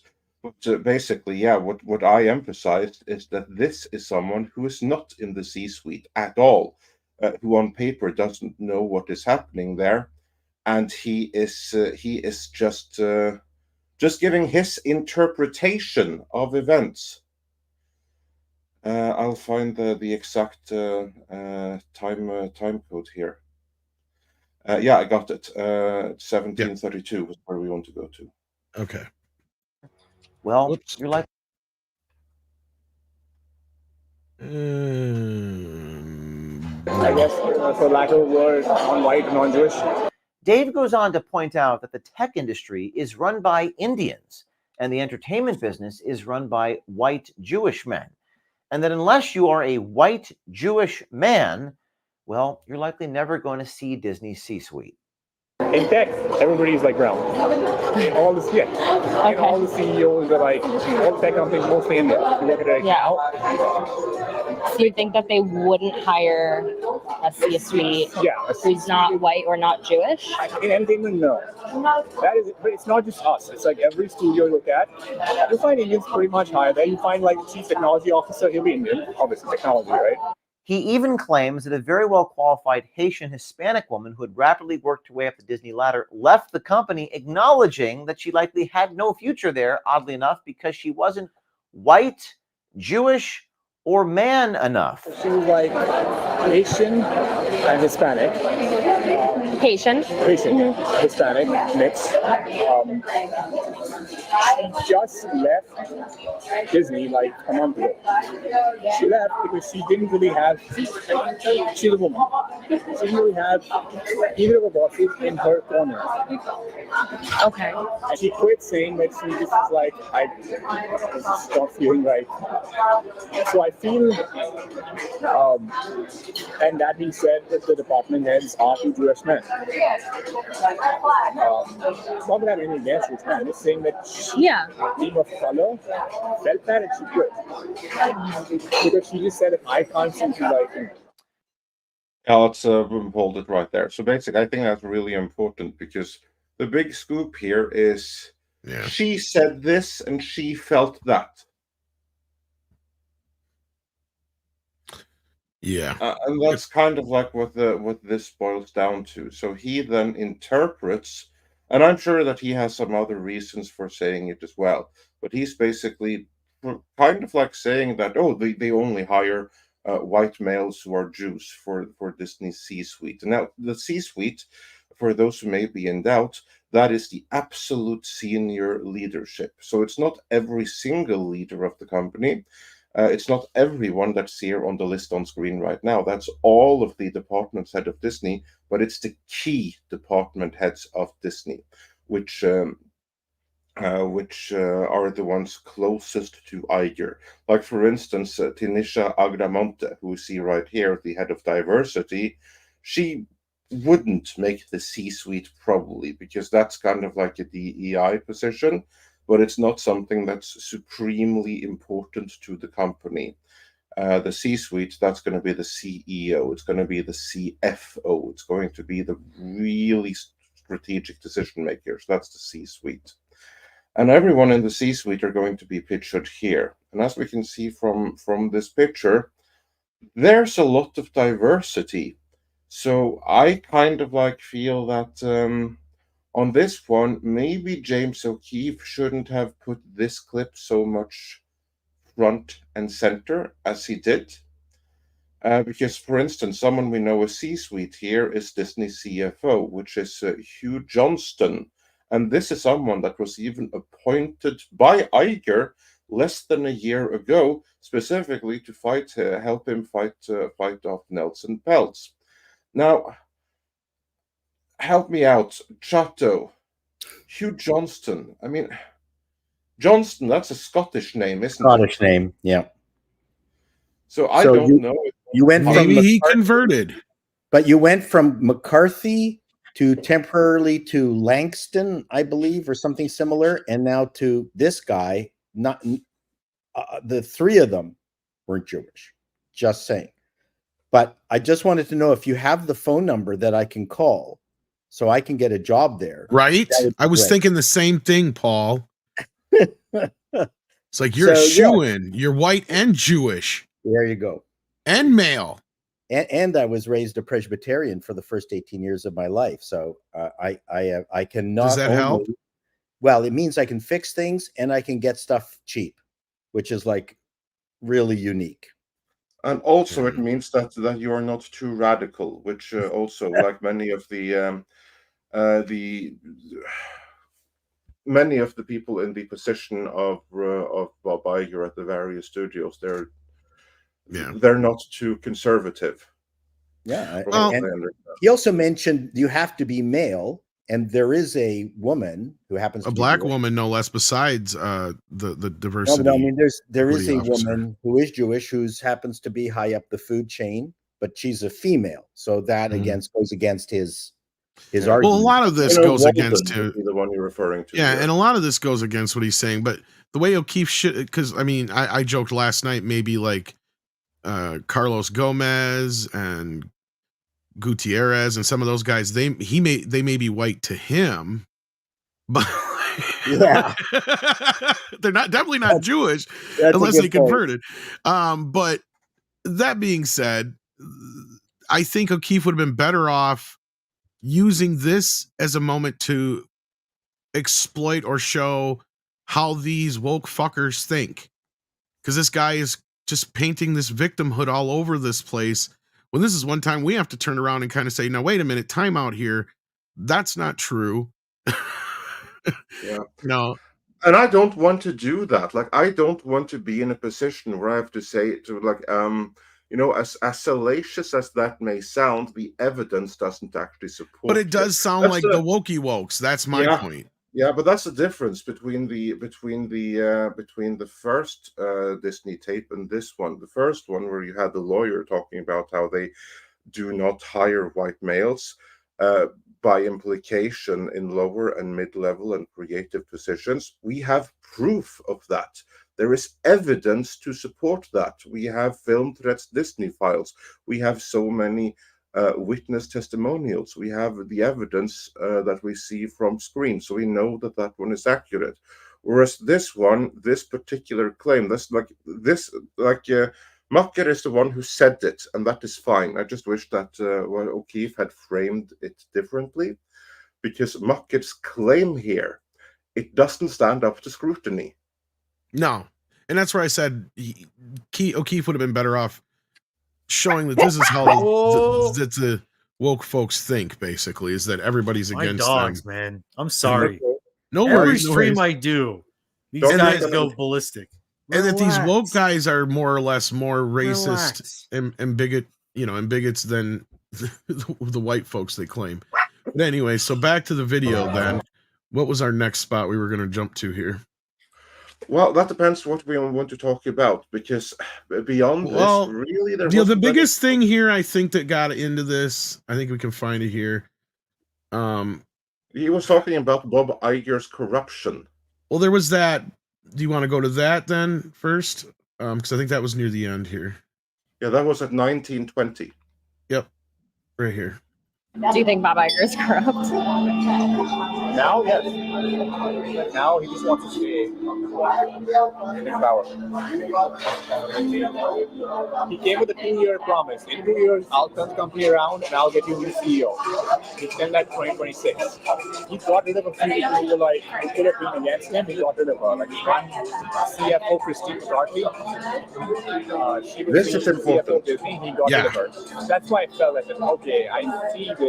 Like he's removing any potential threat. She could have been CEO. Yes, you heard that right. He, like many, believe Bob Iger is corrupt. Yeah, so like, is this guy's news fired, to us? isn't he? No, but definitely. No, but we knew this. Like Andre, clearly he was removing obstacles in his way. We saw that. Anybody who would go against him, and that's why he has a board of basically yes men at this point. Yeah, I always thought that Christine McCarthy was one of his allies. And again, this is the interpretation of Makker here. We do not know the level of detail that Makker actually At that time, I think at least Culture and I speculated that she could be somebody. I agree. I agree with you. I'm just playing devil's advocate here, because from everything I've seen here, Makker, this guy, he's an unreliable witness in a sense. Right. Because he is someone that's going to say, he's going to exaggerate a little bit. He's going to say things to make himself sound more interesting. And he's going to say things where we don't know if this is 100% true, if this is what he thinks, or if this is him trying to make himself sound more interesting. Like, for instance, when he says that, oh, he got rid of Christine McCarthy because she was competition. Now, I am not disputing for a moment that that probably is what happened. But what I don't know is how certain is Makker of that?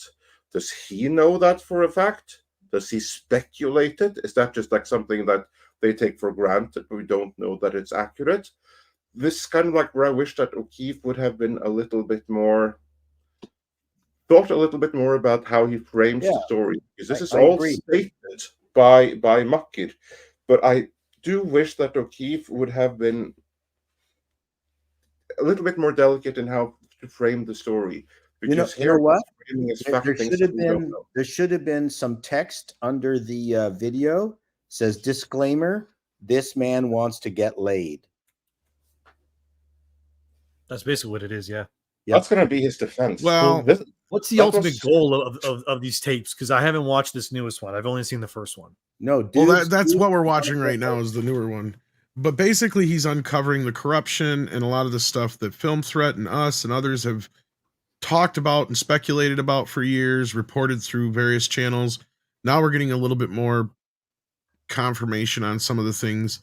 The next thing in here, I guess that's a good place to jump to the next thing, unless there was anything more you had to say, Paul, about the last bit with Bob. No. It's we have to be careful. I mean, you guys are being careful with how you're presenting it. I think James is presenting this video with less care than the first one.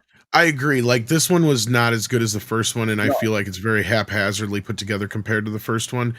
And some of his editorializing isn't exactly what I would have done either. I agree. And even parts of that last video he put out for the fun one, in quotations, like that whole last bit, I would have completely left out.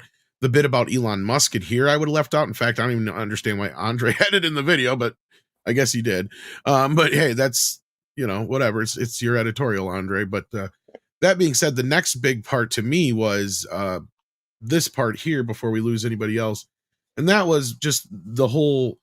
Now he's kind of led into this question, and I can understand that some of his answers, again, to kind of preface this, he might be saying some of this stuff to just go along with what this chick is saying too.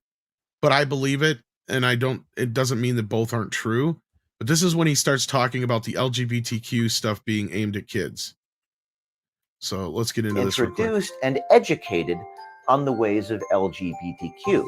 What about like the LGBTQ? Yeah. I want to see them do it more in like the kids shows. I agree. Yeah. Are you asking me on a date? Your pulse and heartbeat have quickened. No, it's the way the world is. You can't like pretend it doesn't exist, right? Yeah. And so like, oh, we're just gonna show like one section of society. That's all the world is. The world is like full of everybody. Right. And that should be on screen. That's my little sib Blake and her girlfriend Ghibli. Following in Mom's wake. Oh, nonsense. I'm just an architect. It's important, I think, for me to see like, the LGBTQ stories and like, especially for kids, so that they can understand all of that and introduce it to them just so that they're comfortable and all this stuff. Like, do you think that Disney like makes that a priority? I think they are. Do you think it's authentic? Like, not quite. Netflix does it better. So Disney's philosophy is that you're never too young to learn about the LGBTQ agenda. Apparently, even Dave thinks Disney has gone too far, pushing the DEI thing. Yeah. Okay, so yeah. So yeah, again, more confirmation on things we already kind of knew. I know we're going to be losing Paul and Endymion here in a minute, so yeah, let's let you guys chime in on that. It's just sobering to see that, like, all the things you've been fighting against and saying are just true, and you're not gaslighting people.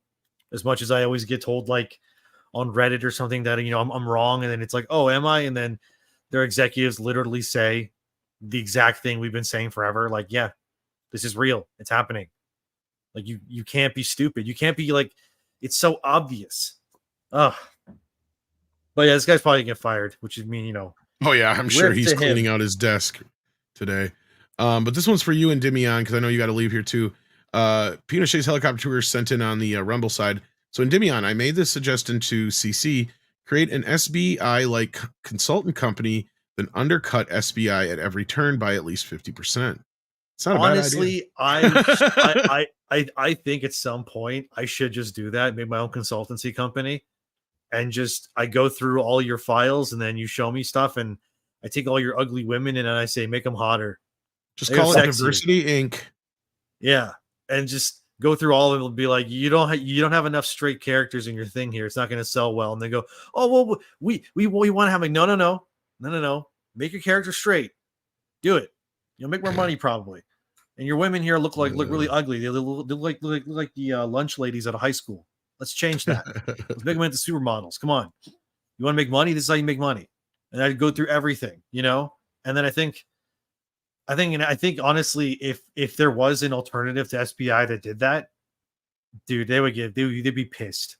Because let's be real, the games that would have the non-woke stuff would make more money. They just would. Yeah. But yeah, I don't know if any company would want to take you up on that because they'd be You'd have to find ways of doing it without being too obvious. See, that's the thing. The way you're talking about, you jump right into the obvious right away. You'd have to find ways around that to trick them into thinking it's their idea. See, that's how you make that work. But Chris K, I'd love to start a production company called Only White Males, and then the first movie is a blaxploitation movie, like with not a single white guy in it. I would love that. That'd be hilarious. That's what I would do. Well, this one is one that for maybe both of you, and then you can give your thoughts, Paul, and both of you can get on out of here. And but don't go nowhere, kids. We're going to keep going until we get through the rest of the super chats and finish our thoughts on the video. But Chris K sends in 5 and says, "Hail to the panel.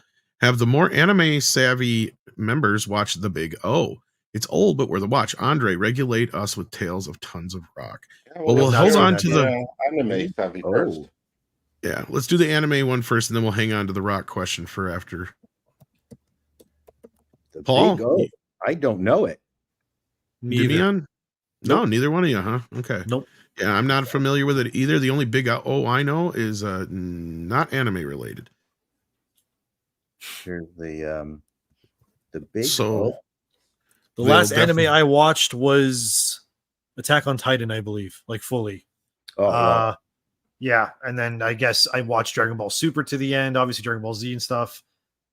I just have a really hard time these days watching anything, to be honest with you. I have a really weird attention span for the last about year or two. If I'm not engaged with something like video game wise, I tend to drift, I guess you could say. So I have a hard time watching really anything. And with anime, Attack on Titan was probably the only one in a long time that really like gripped me and made me want to watch. Yeah. I mean, back in the day, I watched a lot. Well, I feel like my brain's becoming more like chimpanzee the older I get. My attention span's getting less and less for stuff. Yeah, I used to be a big movie snob when I was younger, and nowadays I'm just like, stop talking in movies, just show me action. It's hummingbird brain. Yeah, I'm just becoming a chimpanzee the older I get. The most recent Solo Leveling is awesome, especially if you want action. Just a phenomenal anime. And Solo Leveling? Solo Leveling. It's actually based on a Korean manhwa, not a manga, and it is fantastic. I really recommend that highly. Alternatively translated as only one level up. Is that it? No, it's just Solo Leveling. It's called Solo Leveling, also alternatively translated as only one level up. The South Korean web novel written by Chu Gong. Yeah, it's brilliant. And they have an anime. The anime version of it is fantastic. Season 1. So. Well, with that, we will come back around, Chris, for some rock talk in just a minute. But sadly, Paul and Endymion have to leave us. So if you guys want to plug anything real quick, I know your channels are in the descriptions and the mods have been sharing them out. Endymion, you got anything coming up? Or Paul can go first? Okay, Paul can go first. Paul, beauty before age. Somebody pick. Well, then it's me then. I'm working on my episode 5 review of the Acolyte, and that will be out and will be lots of fun. Yeah, my video about Acolyte season episode 5, whatever, is out right now. My next video is probably not going to be Star Wars related, to be honest with you. I'm kind of burnt out a little bit on it, so I'm going to move on to something else. And besides that, not much else. Just making content and trying not to pass out from exhaustion. And trying to go to the gym more often because I've been sacrificing my physical health a lot for YouTube. So I gotta stop. Take frequent walks, Endymion. Well, yeah, I'm gonna take my dogs for a walk right now. So we're glad we finally got you on here, and hopefully we'll have you back again soon. And both you guys take care of yourselves, and I'm sure Paul will see you on Friday. So. And I'll see Tom on Flash probably. So somewhere at some point between now and then, yes, I'm sure we'll bump into each other. It never fails. I'm not going away this weekend, so I am available this Friday. Sweet. Awesome. Yeah. Gentlemen, thanks for joining us. Yep. Yes, and great job on your James O'Keefe video. I think you treaded the line extremely well there. Well, thank you, Andre. Thank you. Yeah. So I thought he did very well too. Bye, folks. Have a good night, guys, or good day, wherever you are. Yep. Yes. Yeah. Have a good one. So yeah, so the gay agenda, the not so secret gay agenda, as it's become well known as. I mean, again, more an I effing knew it moment, I guess, more than anything. Although she was leading the witness a bit there, as pointed out. She was, but again, there was nothing new here. I'm kind of like, I honestly don't know why he released this episode in the first place, because there was nothing new. It kind of like, it was a nice companion piece, but the big reveals here, there's no proof of them. There's no support. They don't stand up to scrutiny. So yeah, I hope that O'Keefe is going to do better for that. I can't believe I said that, but I hope that I hope that he is going to put a little bit more effort into how to frame the next part, because the problem isn't what this guy said. It is basically how I got the impression that O'Keefe was just like running with it, when some of that stuff he could very easily have fact checked. Yeah. And this one feels a bit more like he's desperately trying to pull a story out of this guy. Like, to be honest with you, thinking. Like this, I would have just mixed in with some of the other stuff, especially if he's got something better coming up. I mean, you got to imagine he's saving the best for part 3. I would hope so. I would hope so too, because like this, I would have either released first or made this just part of the first video. Yeah, I agree. This should have been a companion piece to the first, or mixed in with the first. Because really, nothing this guy revealed was anything we didn't really know, and like you said, some of it's, or he would have, like I said earlier, I would have run with it a little bit different way, because it's clear that this guy doesn't know what he's talking about. Because Mike came in and pointed out the same damn thing last night that you did. Yeah, and it's like obvious that could they be more diverse? Sure, I'm not going to deny that, but the way this guy's painting it is like. And this is where I would have gone with his angle. Is this is the mentality of a lot of these folks in Hollywood, and it shows their own prejudice and bigotry. Yeah, this is why these fuckers can go with things like, not to get political, but why they can go pro Palestine and shit without thinking about what you're saying in some of these things. You know what I mean? Like, or pro Hamas, or however you want to put it. Because like, you know, it's like, do you understand what you're doing here or saying here? Like you guys, this guy is basically saying what they tried to cancel Kanye, not even 6-7 months or whatever. Yeah, kind of. And I would have had absolutely no problems whatsoever running with it if it were true, if we had the evidence that backed it up. But a cursory glance at the company's website as it is right now doesn't support these claims. That's the issue. If anything, I would have dug more into what the guy said about the black guy being used as a token in the boardroom or whatever it was in the last video, because you look at there's only 2 black women that are involved in the higher upper echelon, and there's like one other black guy, I think, just below that. So there's not a lot of black men in the company. That part is true. Like, I mean, really, there's only like, I think 2 there was in the entire list of those ones on that page that we showed a little bit ago. Maybe 1. I'm trying to remember the other one now. Because like, if anything, there's a lack of diversity there. Like, as far as black men representation in the company. So even by their own quote unquote diversity rules, they're not even going by them. That part is true. He could have ran a little bit more in that direction, perhaps.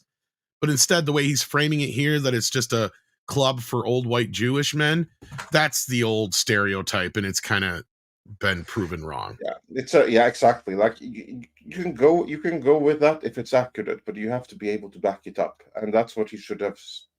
Like, if that was accurate, he should have been able to back it up, and I'd have no trouble to run with it if it were accurate. But yeah, it wasn't. But no, the rest of it not so bad, but just most of it nothing burgers. The part about Bob, that's probably what's going to get him fired more than anything, I bet. Oh, for sure. He goes out and he calls his bot corrupt. Of course, without going into details into exactly what that means, I would have liked. You notice a timeline there. Yeah. Sorry, finish my point. Finish before I get to my point. So yeah. No, I just want to say I wish that the woman would have prodded a little bit more. Like, what do you mean by corrupt? Yeah. That's where I think she should have kind of got. I agree with you there, because like, yeah, I mean, we all know this part, but the part that I would have dove more in the direction that this is kind of more of a getting a look at the woke mindset, because clearly the guy didn't have a problem with Bob Iger until he came back. And notice it didn't even sound like that wasn't a problem right away until he realized that he's starting to clearly realize what we've been saying for all this time, and that is that Bob is the problem, or at least a big part of the problem. Well, he's. There may be other bigger problems behind the scenes because who is Bob Iger's master? But visibly, the one that's calling the shots, even though he has masters behind him, Bob Iger is the problem. Right. And the fact that it took all that time for him to say that to me just shows that, yes, he's losing support of people that normally probably would support him. That's kind of probably more of the revelation there. And that's maybe how O'Keefe should have framed this more, because clearly this guy is a wokey woke. He thinks like the wokey wokes do. I mean, he was really quick to just jump in there and say, oh yeah, I think kids should get into more LGBTQ stuff. Yeah. Right? Like, I mean. But again, there's context. She obviously said, oh, that's where I stand. And he's like, okay, I wanna get. I agree. But that being said, I mean, that to me still, the fact that he was that free about saying that, we know they do, and he didn't even have to lie about it. That's the point. It both can be true, right? Probably he really does mean that. In this case, again, like I said, both can be true, that he's telling the truth. And he was very quick to produce the standard talking points about this is what the world looks like, and you can't ignore it, even though which is basically the same thing Michael said. Exactly. Yeah. May look a little bit more like may look like that. Leave that abode. Not so much. Yeah. Well, is there anything more you wanted to say about this for now? Because I'm sure we're going to be waiting with bated breath for part 3. We have covered pretty much what there is to cover here. So let's. Yeah, because there's actually something else I wanted to ask you about before we got back into super chats. We got, and I actually sent you the leaked version, but I don't know if you ever got a chance to check it out. But we actually got the official release yesterday of a trailer for a movie that you and I have been waiting a long time for, and a lot of people are getting excited for. So I got to get your reaction to Nosferatu. Yeah, I checked out that trailer and I thought it looked amazing, which I did not doubt for a second that it would. It's one of my most anticipated movies of this year. Actually, it may be my single most anticipated movies of this year. It would be the third Nosferatu movie. Both previous ones, the original from 1922 and the remake by Werner Herzog and Klaus Kinski from 1979, are among my favorite movies of all time. Two fantastic versions of the same story. I don't have a need for a third remake here, but since it's done by Robert Eggers, hell yeah, that should be brilliant, because he's going to bring atmosphere to it. And both previous Nosferatu movies are masterpieces of atmosphere. And this, I think, is going to be more of that. So yeah, I'm very excited for Nosferatu. I only wish it would come out earlier instead of like around Christmas. How's that going to work out at the box office? Well, of course, it doesn't really matter. We had that debate yesterday on Mr. H, and I've learned, and I've had this kind of idea before, but I've learned almost for sure yesterday that clearly outside of the US or North America, probably at least, Halloween doesn't mean nearly as much. No, it doesn't. It doesn't. But us here, we're all going, why isn't this movie coming out for Halloween? Why isn't this movie coming out at Halloween? Like, why are you dumping this at Christmas? A good idea, because for Halloween, it's going to be all the tweenies coming out wanting their cheap jump scare movies, and this ain't that. This is going to be an atmosphere. And H had the same kind of response, but I still tell you, and this is where this is what I argued him, and Culture was the one who actually brought it up first, because I think that's what hurt Bram Stoker's Dracula. Because if you look at that movie's box office at that time, that was one of the rare things in the early 90s where the international box office was actually bigger than the US box office. It didn't do as well in the US, but it did great outside the US. You want to know why that is, though? I think because they dumped that movie at the end of November for Oscars instead of putting it in Halloween.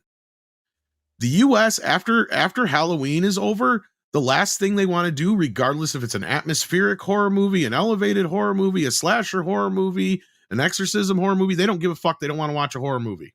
Unless it's a squash up movie like Black Christmas or Silent Night, Deadly Night. and stuff like that, people don't want to watch a horror movie at Christmas. They want Home Alone. They want stuff like that. And even the ones I just mentioned are a rarity, like the geeks like me that want to watch, you know, the more savage shit on Christmas. Yeah.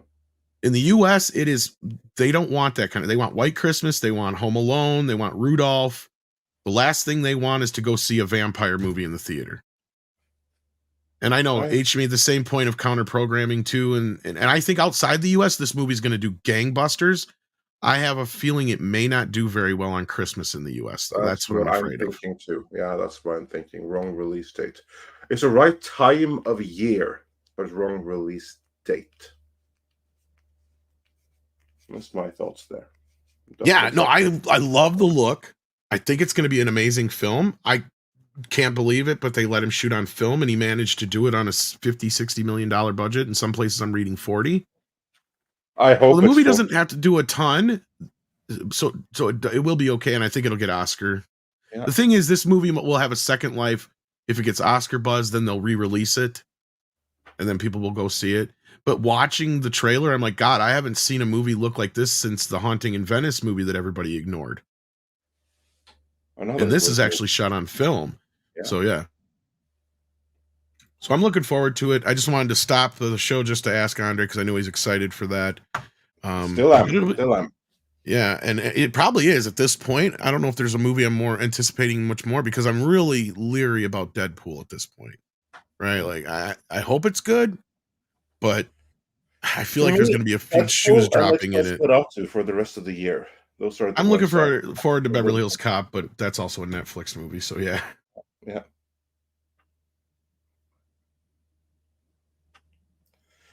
Yeah. So yeah, fingers crossed for that. And with that, let's move on with the. Otherwise, there was one other thing I wanted to ask you about, since it's blowing up the internet, and we haven't got your response yet. We got quite a few pictures yesterday, but we're not going to dive through all of them because there's just tons and tons to sift through, and I'm sure you've seen the bulk of them. I've seen. We got our first look at Superman and Clark and Lois. So I wanted to get your response while I'm bringing up one here. So what did you think of the suit? Because that's the one thing everybody was talking about first of all, the crinkles and all that business. But yeah, what did you think? I'm undecided, but I think I like it when I see it in motion and on screen. Mm-hmm. Because the thing to keep in mind is that all of these suits, they are designed not to look good on set, but to look good in live action and in motion. When you look at like most set pictures of like these superhero suits, they very often, more often than not, look kind of ridiculous on set, and then they're going to look amazing when we see them in live action. I hope that that's what's going to be the same thing here. I do like the shorts. And I also appreciate that they have gone a slightly different direction than the kind of like Star Trek fabric that they used in the previous movies, to separate from that. Still, it should have some level of contour. So I think I appreciate what they've done here. It's not my personal favorite suit. Like in my ideal world, they would just have gone with the Max Fleischer suit from the animated series from the 1940s and just done that, exactly like that. Skip the yellow, use black in the logo. I would have been all for it. But I know that my opinion there is probably a minority one. This is closer to the more established look of Superman, so I get why they're doing that. So I think that this looks fine. I don't have like any strong negative feelings to it. Now, his haircut, that's a different matter in those pictures of Clark Kent. But the suit itself, I think it's probably going to be fine.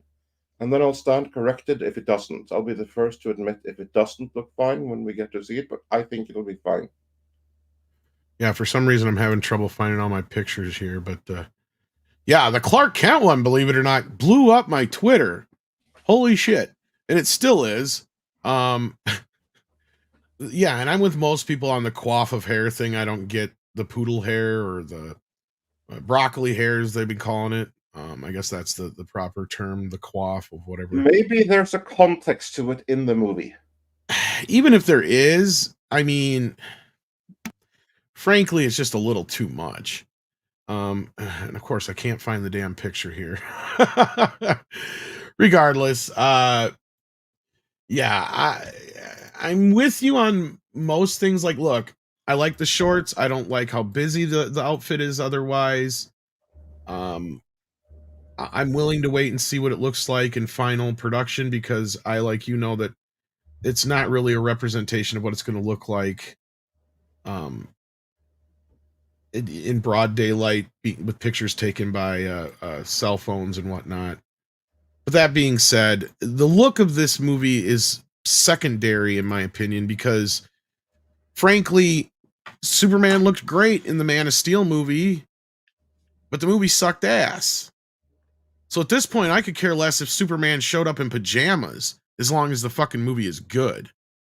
Right? Like, that's my main concern. I've got other concerns with the film, and the costume and how Clark looks is like lowest on my totem pole at this point. like honestly, I mean, as long as the movie's good, that's all that matters to me at this point. I'm worried because I hope this is not a bomb. I hope this is not a horrible film. I hope what we're seeing here is not indicative of what we're going to get. I hope the movie is a bright, hopeful film.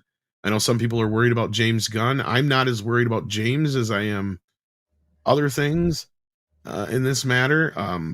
I think I even think that part of the reason he's doing, I think he wants the creases and the crinkles on purpose.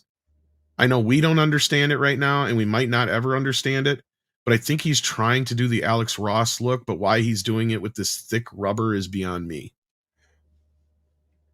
Well, maybe it'll work when we see it. So that's why I have learned this many years ago. Unless it's something truly extreme, I will withhold judgment, because there are so many things that I thought looked shit in set pictures that really worked out when you saw them in live action. And of course, then you have the other way. Then you have things that, that looked ridiculous in set pictures, and it looked even worse in live action. I mean, Green Goblin suit from Spider-Man 2002, I'm looking at you.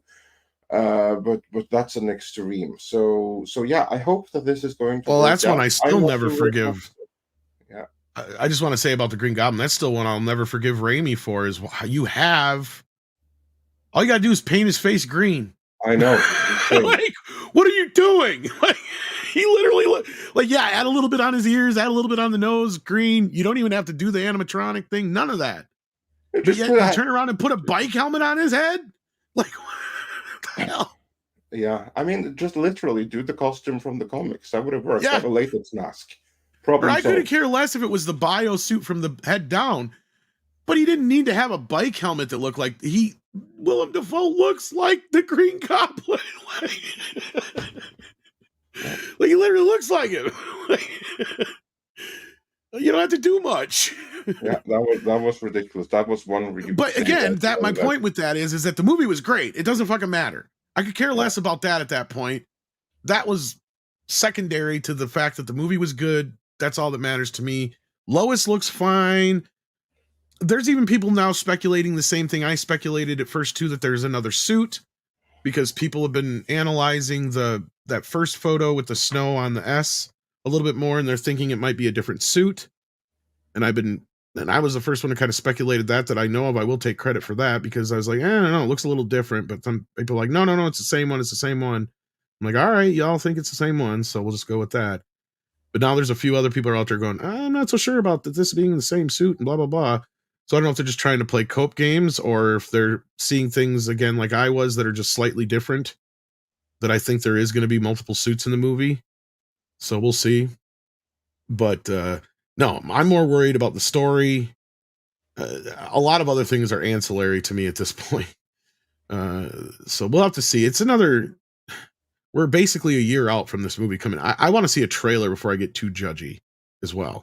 If we get a trailer in the next 6 months and it just looks bad, and the story looks dumb, and it looks like more of the same, or more woke or something like that, like I'll definitely call it out. I'm not going to sit here and play pretend. But at this point, I don't see enough yet to get upset about. I think it's funny seeing a lot of the responses, and I think I agree with most of you people as far as how it looks. I'm not going to deny that, but I'm not going to let it ruin the possibility for the movie being good yet. Because as I pointed out before, Zack Snyder knew how to make the characters look, but his movies sure were shit. So I always disagreed though with not giving Superman the red tights. That was always that I disagree with too. And I'll say, yeah. You don't want to know why? Because then you got your superhero basically running around in a fucking onesie. Yeah. Like that's a problem. And they did everything they could to separate the area in the Man of Steel outfits without actually giving him the trunks. It's like at that point, just give him the damn trunks. Especially, I mean, yes, you can mess with it with some of the other characters, I guess, but between Superman and Batman, they kind of have to have the trunks. Yeah, it looks like a onesie. Classic. It's classic. And the belt as well, like the belt and the trunks kind of help break it all up. And I disagree with you on the black part of it. I know that's what. Yeah, I know. I mean, I'm in the minority there, and that's fine. Yeah, it's just because honestly, I was not sold on them using the Kingdom Come S until I saw it with the yellow. And now I'm a little bit more on board with it than I was before. Now, the collar, that's probably the part I hate the worst. Between that and the busyness. Like, get rid of the busyness of the new 52 style with all the lines and the raised stuff. Like, get rid of that. You don't need all that. If honestly, to be honest, I wish James would have just kissed this whole thing. Really, really just learn to keep it simple, stupid. Right? Like, seriously, just throw him out there in a leotard like they did Christopher Reeve. That would have been better. You know what I'm getting at here? Like, keep it as simple as fucking possible. Do it as close as you can to the basic Superman, or you don't have to redo the origin, but just keep it as basic as possible. You don't have to go crazy. We don't need a reinvention of the wheel here. Like you said, even if it was closer to the Fleischer Superman suit just to differentiate it from Reeve, that's fine. But at this point, just keep it simple, and I think it would have worked better for the masses as far as the reaction to it. Because this is not helping. I mean, yeah, it's getting attention, but it's not good attention. No. Which I think is very much down to people being burnt out by the superhero in general, for which we can thank Marvel. That's a big part of it right here. This movie is going to pay the price for Marvel going woke. Yeah. And on the DC side of things, we're also getting threats of Batman 2 starting to film next year eventually. I don't know if you saw the Caped Crusader trailer. I saw that it had come. I haven't seen it. Well, they got Fat Alfred back, who's in the comics as Fat Alfred for like 10 minutes back 70 years ago. But we also got modernized Leslie Harley Quinn. I forgot who she's dating in this one. Oh, yeah, it's what's her face, the cop. I forgot her name. Not Ramirez, but something like that. I'm trying to remember. Is that it? Or maybe it is Ramirez. Either way, the female cop lady, they're a thing now. That one. Yes, the one in the animated series who's made gay at some point somewhere. Montoya, Renee Montoya. Yeah. That's what it is. Renee. That's yeah. No, and it's also from JJ and Matt Reeves. So like, no thanks. And the guy that got doing the voice is just trying to do his best impression of Kevin Conroy, and it's not working. And script has a hate boner for that actor. Big time. But anyway, so let's see what you guys are talking about out there. Marksman 117B sends in $4.99, says, I think what Tom is saying is that if the Jedi didn't have the dogma, then they could have helped Anakin instead of him being left on his own to fail. Exactly. Right. Like they did learn the lesson, I think, eventually. Jesus Davila sends in a super sticker. Thank you for the support, my friend. Glade Ribbon says the next CEO of Disney might as well be a Muppet with how far Iger's hand will be up in places. Well, maybe it will be an actual Muppet since they own the Muppets. I am the CEO of Disney. Hi, Bob. Anyway, Chris K, I think we got this one already, so thanks again. But we have a part that we didn't get to, and that was, of course, Andre's rock story for this week. Yes, indeed, because you did go to a rock concert. I did. Go to hell. Did they sing that? Chris K says, regale us with tales of tons of rock. how I wish I was at Tons of Rock. Tons of Rock, that is a metal and hard rock festival that is in Norway right now as we speak. Mm. It begins today. Oh, there no. you have acts like Judas Priest, you have Metallica, you have Tool, you even have CC Top, you have Abbath, Avantasia, Europe for those that like their classic music. You have Opeth is there, Satyricon, that's some really big names in true Norwegian black metal. You have Wasp, you have Einherjer, one of my favorites. You should really check them out. You have Catatonia, Mammoth V, Motorcycle. Yeah, I'm kind of surprised you're not at this. Yeah. Yeah. Simon, one of my favorites, are playing there. And then you have Black Debbath. Guys, you have to check out Black Debbath. They have like some really awesome new high-end videos that are really true Norwegian black metal. They're Norwegian lyrics with English subtitles, so do check out Black Debbath. You can thank me later. You have Go Go Gorilla. I would love to see Go Go Gorilla live. Sadly, I am not here. I did go to a concert, but it wasn't Tons of Rock. Instead, I went to Germany. I went to the middle of a place called Oberhausen, which is Germany for nowhere, because there a band was playing that I really wanted to see, so much so that if I had to choose between this one band and Tons of Rock, I was going to go with this one band being Megadeth. So I finally got to see Megadeth in concert, and it was awesome. I had great places and everything like that. I also had VIP tickets, so I got to hang out with Dave Mustaine and the rest of the band, shake his hand, share some stories, take some pictures, have him sign an album and stuff. So yeah, that was really, really cool. So I'm glad I went. It was fantastic. But I do mourn that they have to have all of these amazing concerts right on top of each other, which means me, as a married man and family father, cannot go to all of the stuff I want to go to. So yeah, I'm very sorry for having missed Tons of Rock this year, but I got to see Megadeth, and I'm very, very happy with that. Did they do Go to Hell? I don't think so. Bummer. Did they do Sweating Bullets? Yes, Sweating Bullets. Okay, good. They have to do at least that one. Yeah, yeah. Peace Cells, of course. Of course. I think I recorded both of those a little bit. Actually, I can send them to you if you want. They didn't do my favorite song, which is 44 minutes, but many other classics. Did they do Symphony? Yes. Of course. I'm glad you had fun. We got this one already. We got that one. Okay, so here we go. Sander Hammerslag's in the house. How you doing? Will O'Keefe will be running after this guy's Tesla as well. Yeah, probably. Irony, like all of these guys, they hate Elon Musk and they all ride Teslas. Yeah. And then Sabretooth Raptor says to Mexican Iron Man, see no elf, hear no elf, speak no elf. Yes. Too bad he didn't join us this morning. And B-Man is here. How you doing? Sends a member chat in and says, I have a request. Can we see Bat Tom? Been some time. It's also what's the story of Elf and Mexican Iron Man? Can Bat Tom explain it? Hail Mikey. Well, let me see if he's awake. Explain the story of Elf and Mexican Iron Man.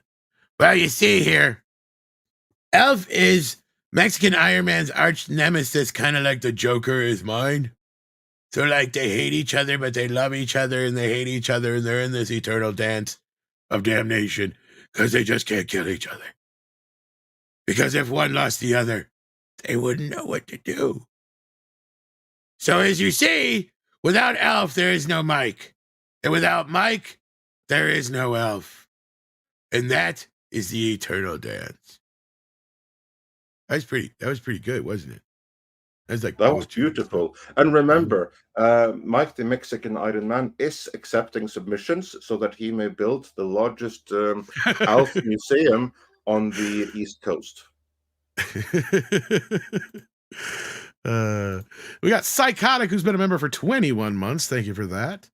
Sabretooth Raptor also has a request, or at least an idea, for a new video game idea. Mexican Iron Man, the main character, set in old King's Quest type game. Mexican Iron must do exactly what gamer types Elf in game. Oh, so he is Elf in the game, or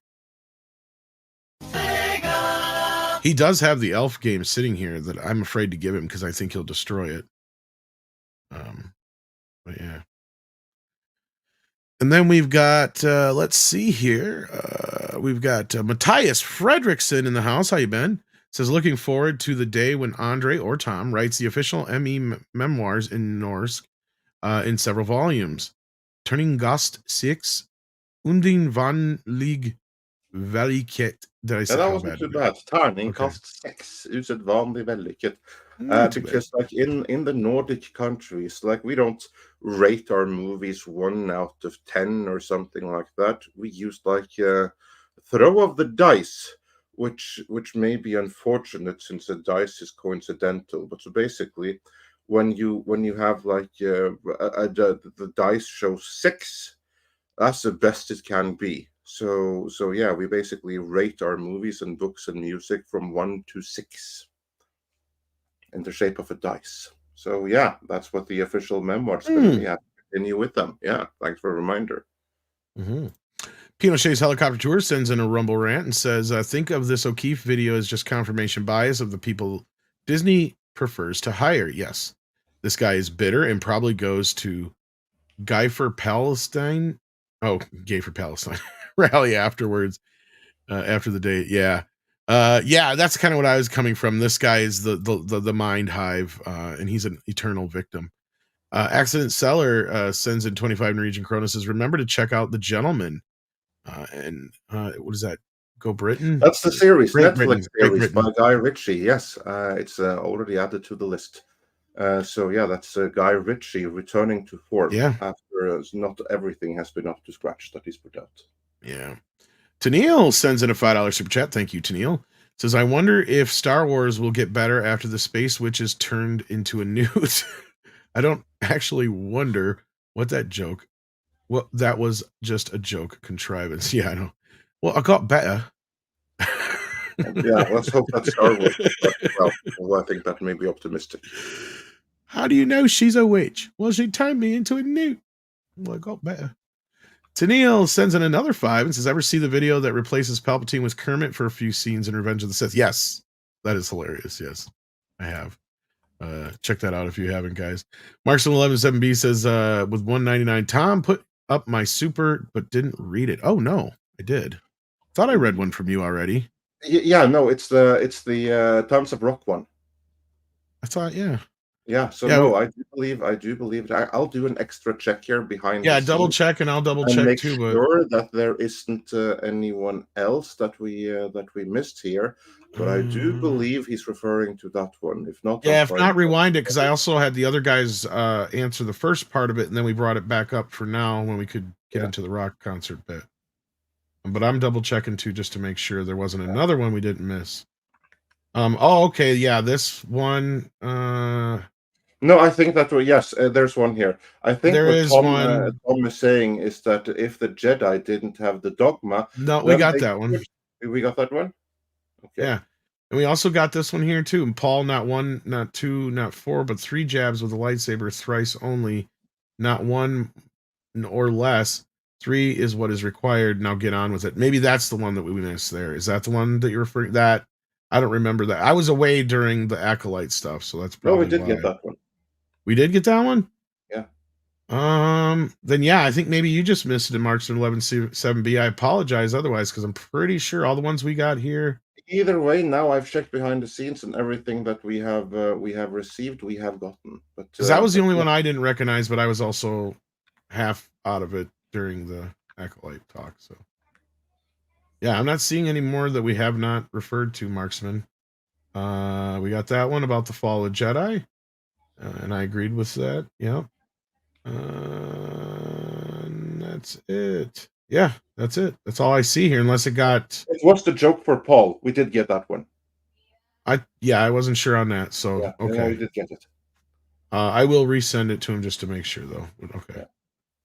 And with that, as you like to say, with that, we have another one from Accidental Seller who says, we do. 59 Norwegian krona.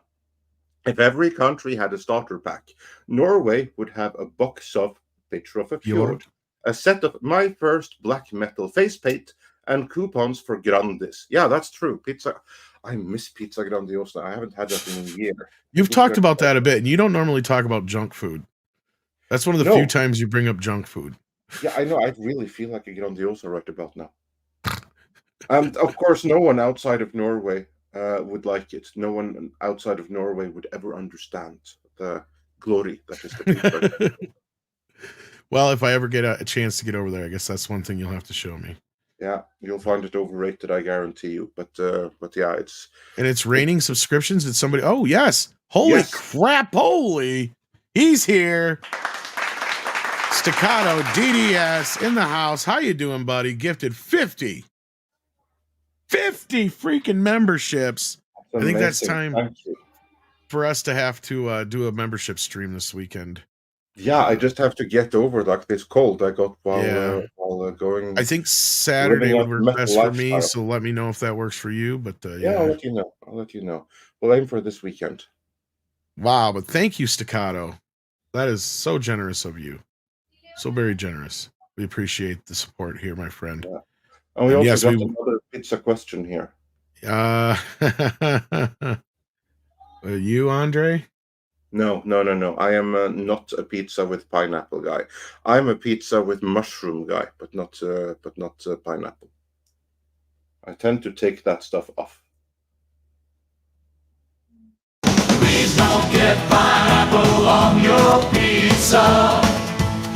It's a scientific fact that pineapple goes bad the moment you put it on pizza. And so does the pizza baby, so please don't do that to me. Please don't do that to me. I think that answers your question. Yeah, pretty much. And with that, I'd like to say thanks to all of our guests who joined us today. Do check out Cultured Casino, check out Paul Chato, check out Endymion. The links are in the description. Also, check out the new gaming channel from that Park Place. Link to that is in the description under Cultured Casino. And also, check out Midnight's Edge Espanol. That will be going live in a moment. And this stream redirects to there. Tom, anything else I've forgotten to mention? No, I think that pretty much covers it. You can find me later on Fanzine's channel talking about Blu-rays and 4Ks and whatnot. And I got some new ones to talk about. So, yeah. So hopefully you'll see you there. All right. Very cool. And check out the 2 videos that we have dropped in the past 16 hours or so here. Yeah. Yeah, and please do. With that, it is time for some koalas in the rain. Koalas in the rain, koalas in the rain, no fucks given, koala, koalas in the rain, koalas in the rain, no fucks given.